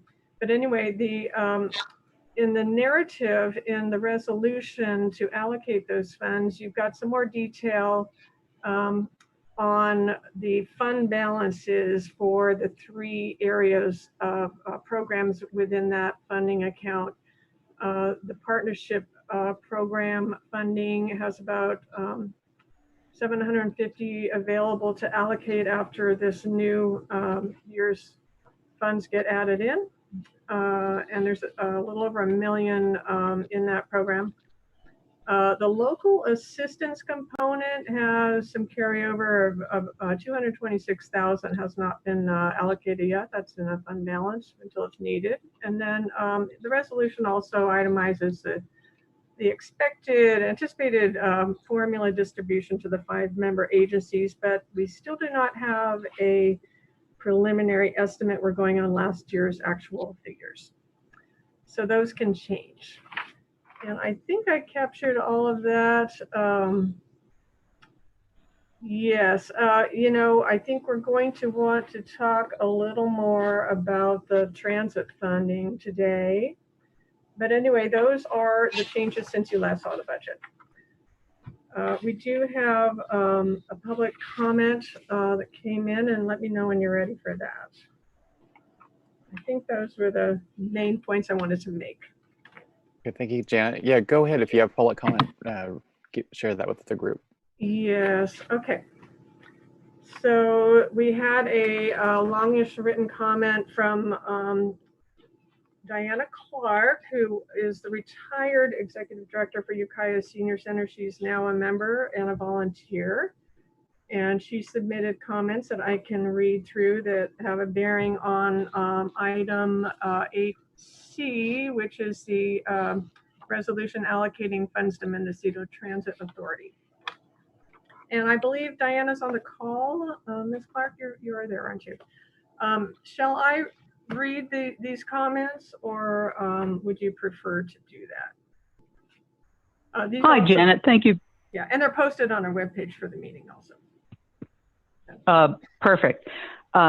They can be read into the record either by submission, or if the board of directors has the opportunity to view them, that might be the most expedient. I know that Chairperson Jurdy was included on the email that I sent to you, so he's received them. And they're posted up on our website too, so people can go back and see them. Yeah. Perfect. Yeah, the long and the short of it was, and I had talked with Richard Baker and the other directors about this. You'll recall that last year when MCOG approved the funding, approved the MTA claim for funding from the LTF monies, which also included funding for the senior centers, that the senior centers hadn't received their contracts yet for that fiscal year. And after the MCOG board approved the funding, and then the senior centers a month later got the draft contracts, we saw that the funding for the senior centers, the contracts were approved, but the contracts were only to be renewed on a month-to-month basis, which didn't give us any assurance that we were going to receive all of the funding provided by MCOG when it approved that LTF claim. So this year, I know that the MTA has submitted its claim because it was uncertain exactly how much LTF monies might be coming to us. They submitted the same figures as last year. We still, to my understanding, the senior centers still haven't received their contracts for the next fiscal year from MTA, although I think they're working on them. But we would ask the MTA board to include a provision when it approves the LTF claim for MTA that the portion of the monies allocated to the senior centers in fact be incorporated into the contract with the senior centers, and that the senior center contracts reflect funding for the entire fiscal year, not just on a month-to-month basis, so that the senior centers have some assurance that their funding will be sufficient to operate during the year. These funds are critical to the senior centers because they provide up to 90% of the funding for the senior centers transportation for seniors and disabled persons. So that's what we would ask. Obviously, there might be some reduction in the LTF monies, and if that's the case, then we would just ask that the 15% or so that goes to the senior centers be proportionally adjusted so that we still get the maximum allocation available. Thank you very much. I appreciate your consideration of these comments. Thank you, Diana. And I just wanted to say that we also had a written comment from Richard Baker, the Executive Director of Willett Seniors. And he said, I am unable to attend the MCOG meeting today because I am short-staffed. I share Diana Clark's concerns, and I would like it reflected in the record that I am in support of her proposal. Right. So I'd like to just make some comments on those comments from Diana. So the payments that MTA will receive from MCOG are based on allocation instructions that we provide to the auditor, which are developed based on the budget that the MCOG board will adopt today. So the amounts that they will receive initially will be based on that until the MCOG, until either we revise the instructions to the auditor, which would most likely happen after we amend the budget. We discussed last month that we anticipate that there will be a need to amend the budget once we have a better idea of what revenues will look like. So there are several unknowns, but at least to start out with, we are making payments directly to MTA for an amount based on the budget, and that includes payments specifically for the senior center contract. So MTA will not be receiving reduced payments initially, so it would make sense that they would go ahead and pass on those full payments to the senior centers as well. We could talk about making changes to that at the time of a budget amendment. However, I would say that I wouldn't necessarily at this time want to automatically say that the senior center payments would be reduced proportionate to LTF reduction. And the reason for that is that MTA will be receiving relief funding through other sources. We know that they will be receiving from the CARES Act relief payments through the 5311 formula funding. And they've already received a portion, or I don't know if they've received it, but they've already applied for a portion of that. The initial chunk of that funding through CARES was already available for application. That initial chunk represented 30% of the total that will be distributed to transit. So the estimate of the CARES funding that we included in our budget was based on that initial 30%.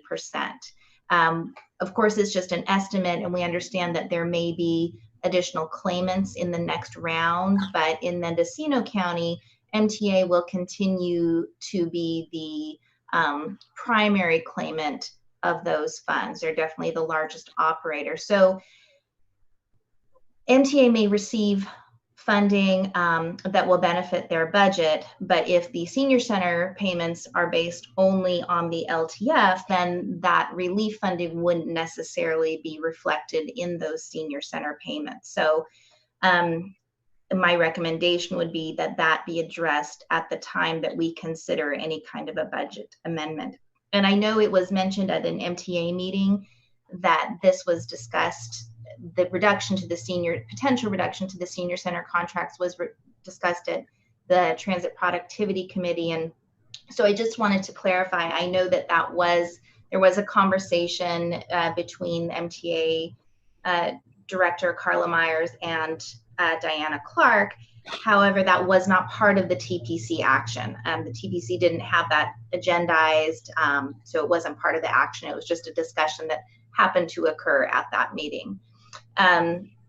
So that's all I wanted to add on that. Just some clarity and an expectation that we will be discussing this more at a later meeting when we have better numbers.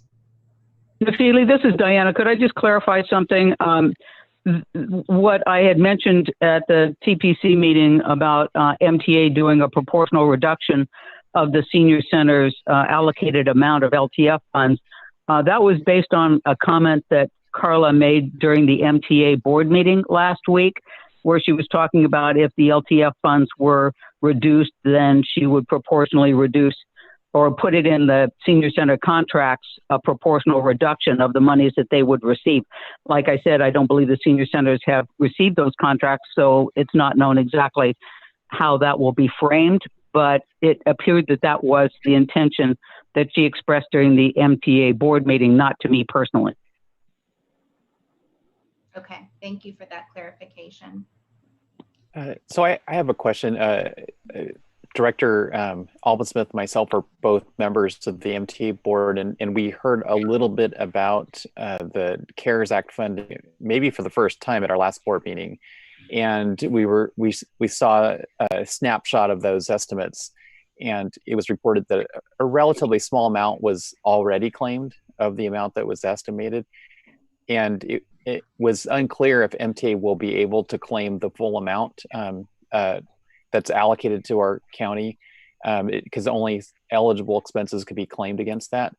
Sort of a wait and see situation. If it turned, I guess two questions. One is there a way for MTA on behalf of the senior centers to file a claim for the CARES Act funding for the senior centers to make them whole? And if not, does it make sense to see the reduction fall to the senior centers and MTA and LTF if MTA will be made whole or at least partially whole through the CARES Act funding, but not for the senior centers? Well, that's what we've been thinking about in the same way. So we're not sure about the eligibility for CARES. With the senior centers being subcontractors, they may not have direct access to that funding source. And they may not be an eligible claimant for the 5311 program where it comes through. So we were trying to think of ways to possibly keep the local transportation funds whole for that allocation, and since MTA does have another place to turn. And for everyone else who's not on the MTA board, it's just important to note that certainly MTA's budget is being hurt because its funding source is primarily this quarter-cent sales tax, the LTF that we're talking about. But several routes, and essentially all routes lose money. Several routes were eliminated in part response to COVID. So for example, the routes connecting Sonoma County to Mendocino County were cut to reduce the likelihood of transients moving around easily. Then the route between Ukiah, Willits, and Fort Bragg was also cut for the same reason. So those routes lose money, they were cut. And so MTA's operational costs were also cut at the same time. So I just want to make sure everybody is aware of that. Right, and regarding their ability to claim, I don't know what they actually have applied for. I know what the initial amount that was available was to them, and off the top of my head, I don't remember what that was. But we certainly would be happy to work with them if they need help trying to apply for those remaining funds if they haven't been able to apply for the full amount. And then in the next round of funding, I don't know if the requirements for eligibility will be the same, but I know I'm confident that MTA will still be able to claim the lion's share of those funds from Mendocino County. there aren't a lot of other operators that would potentially be eligible. I know that the senior centers, like Janet mentioned, we don't think that they would be eligible to claim directly. Potentially, the tribal transportation may. I know that Consolidated Tribal Health operates a transportation program that's funded through the FTA 5310 program.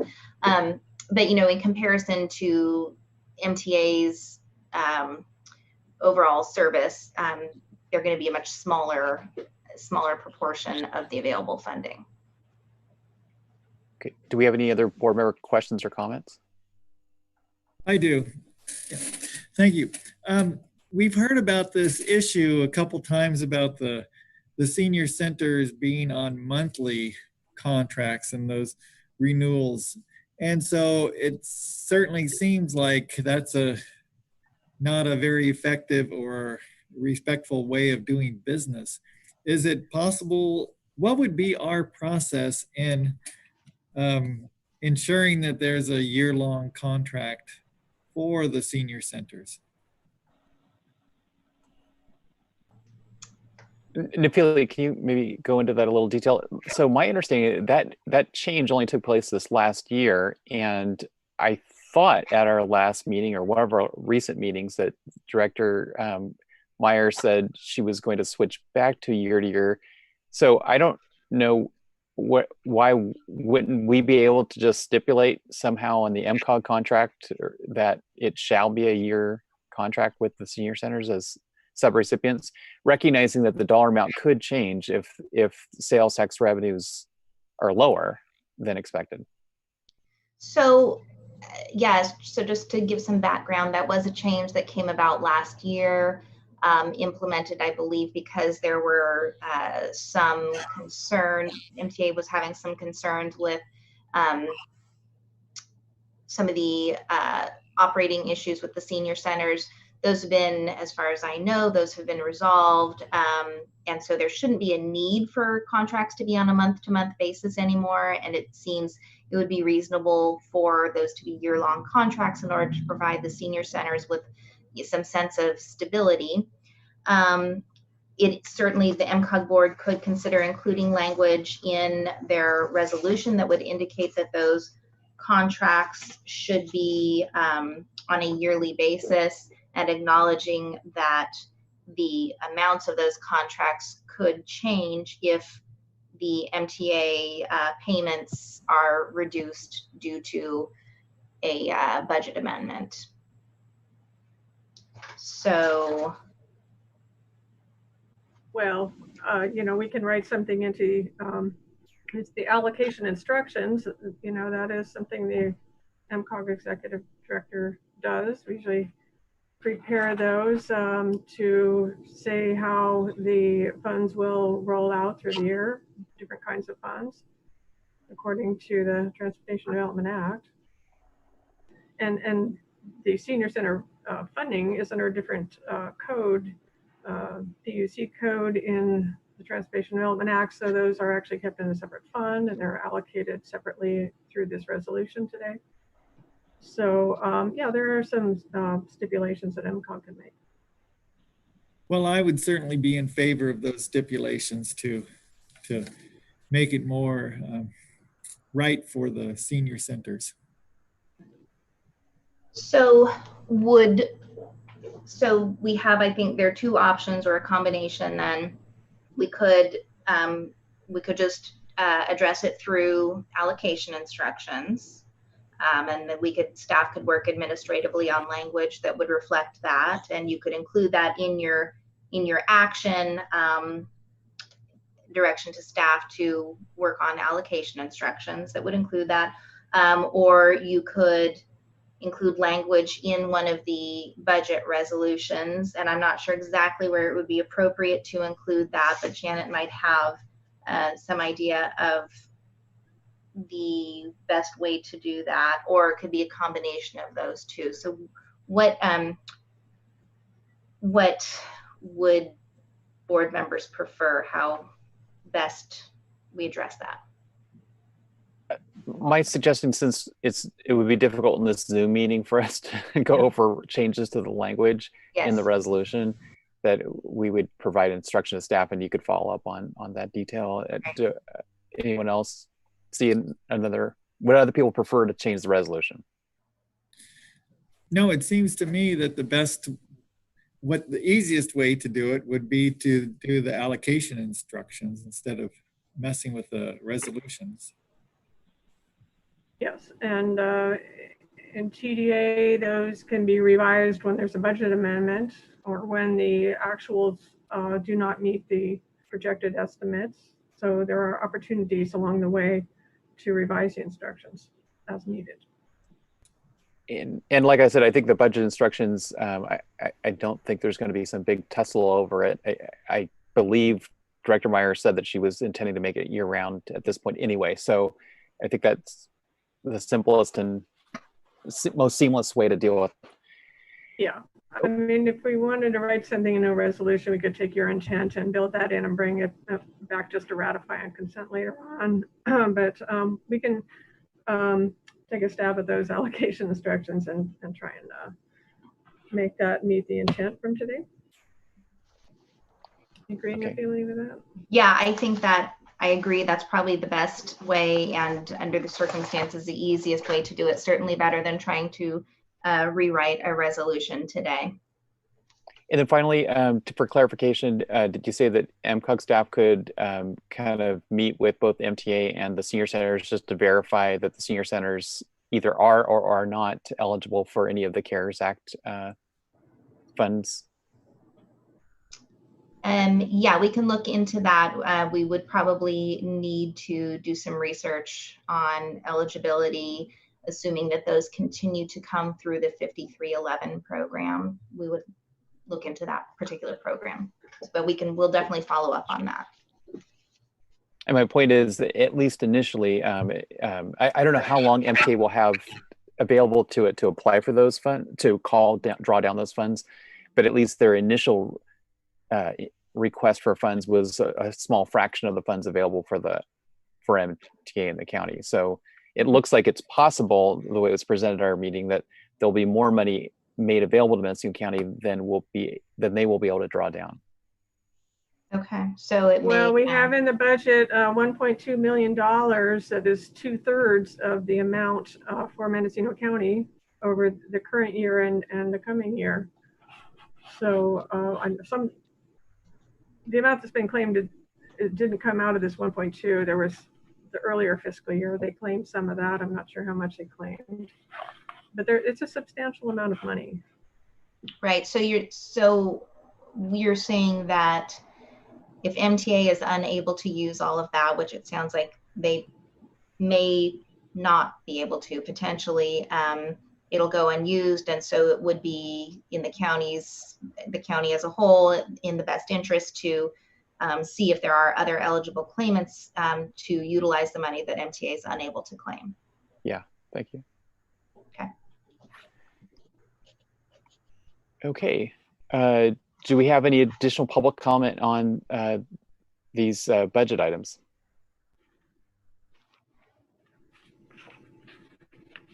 That was all of the written comments, unless there are verbal ones. That should be it.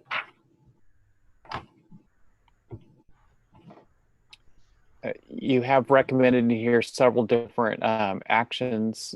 One is the adoption of a resolution to fund MCOG activities, administrative planning, and reserves. Do these need to be separate action items, or could they be consolidated in one motion? You could do one motion to adopt all 4 resolutions if you like.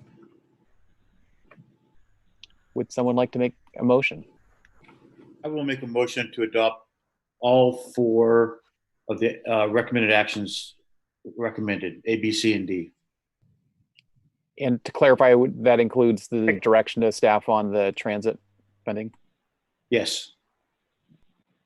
I second that from Larry. Okay, thank you, Director Stransky. Can we have a roll call vote? Well, can I make a go ahead. Comment? So that last thing we put in was just dealing with the allocation instructions with the senior center payments. Does that need to be in the motion? or- Director Brown, that's what you were referring to with your? Yes, that would be included in the motion. Very good, thank you.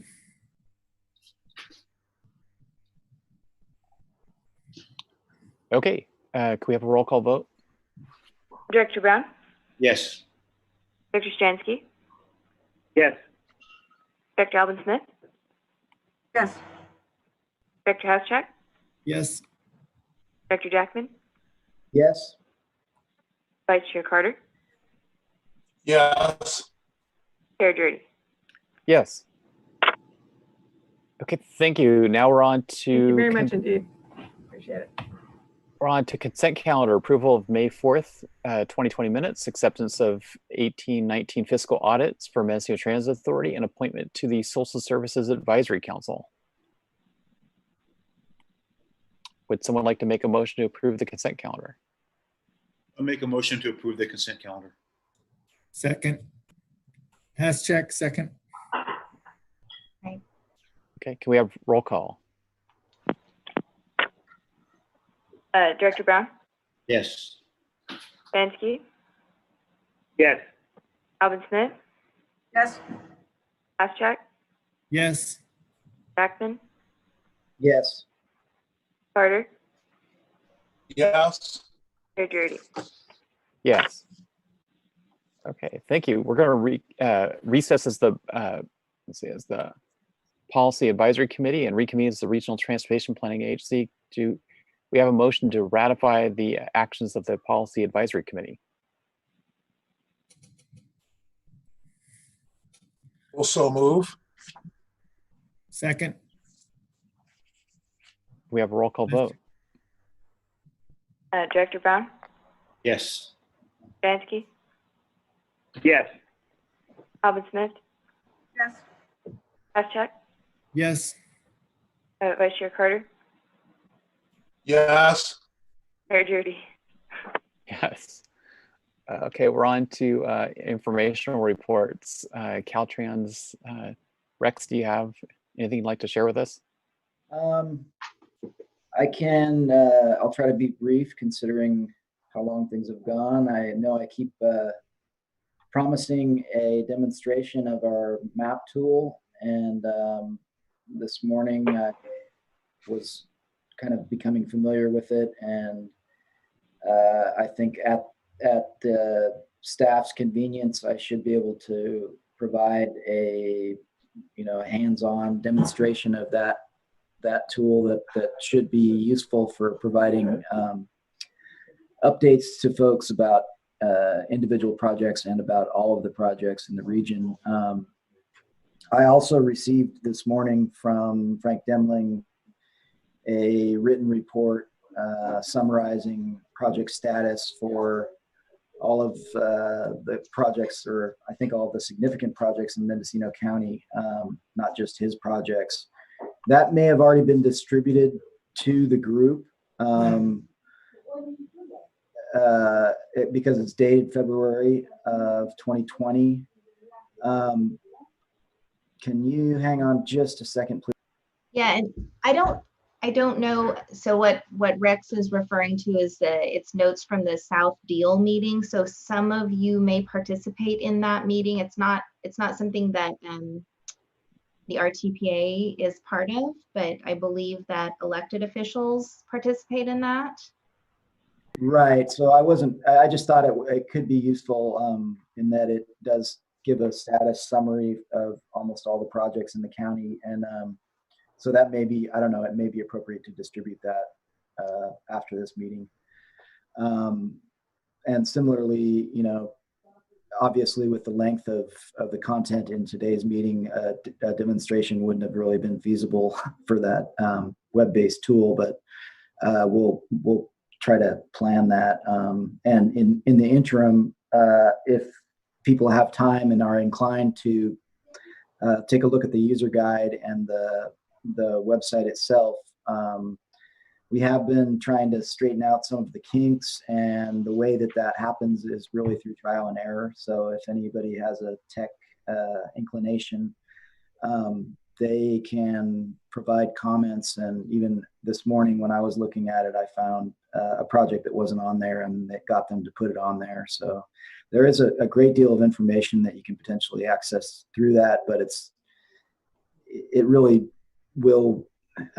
I think most people would require some sort of a tutorial to get the most out of it. So I will distribute to board members. Rex sent a link to that this morning, and some notes on that as well. And I will distribute that to board members if they would like to give it a try between now and when we're able to do some instructions. In August, we can plan for that, either if we're able to meet in person, but if not, one of the benefits of these Zoom calls is they do actually lend themselves pretty well to on-screen demonstrations. So we'll plan for that in August. And in the meantime, I'll send out the link and the information, and then I'll send the notes from the South Deal meeting as well. Thank you. Yeah, so if there's any questions about particular projects, I may be able to answer them. No, thank you for the update, and I appreciate the idea of sending out the notes to the South Deal meetings. They are often on the same morning of the Snow and Clean Power meetings, and so I've not been able to attend most of them for the last couple of years. So, but with Zoom, I'll have a shorter commute. Terrific. Thanks, everyone. Okay, thanks. Okay, next after Caltrans, do we have any additional updates from MTA?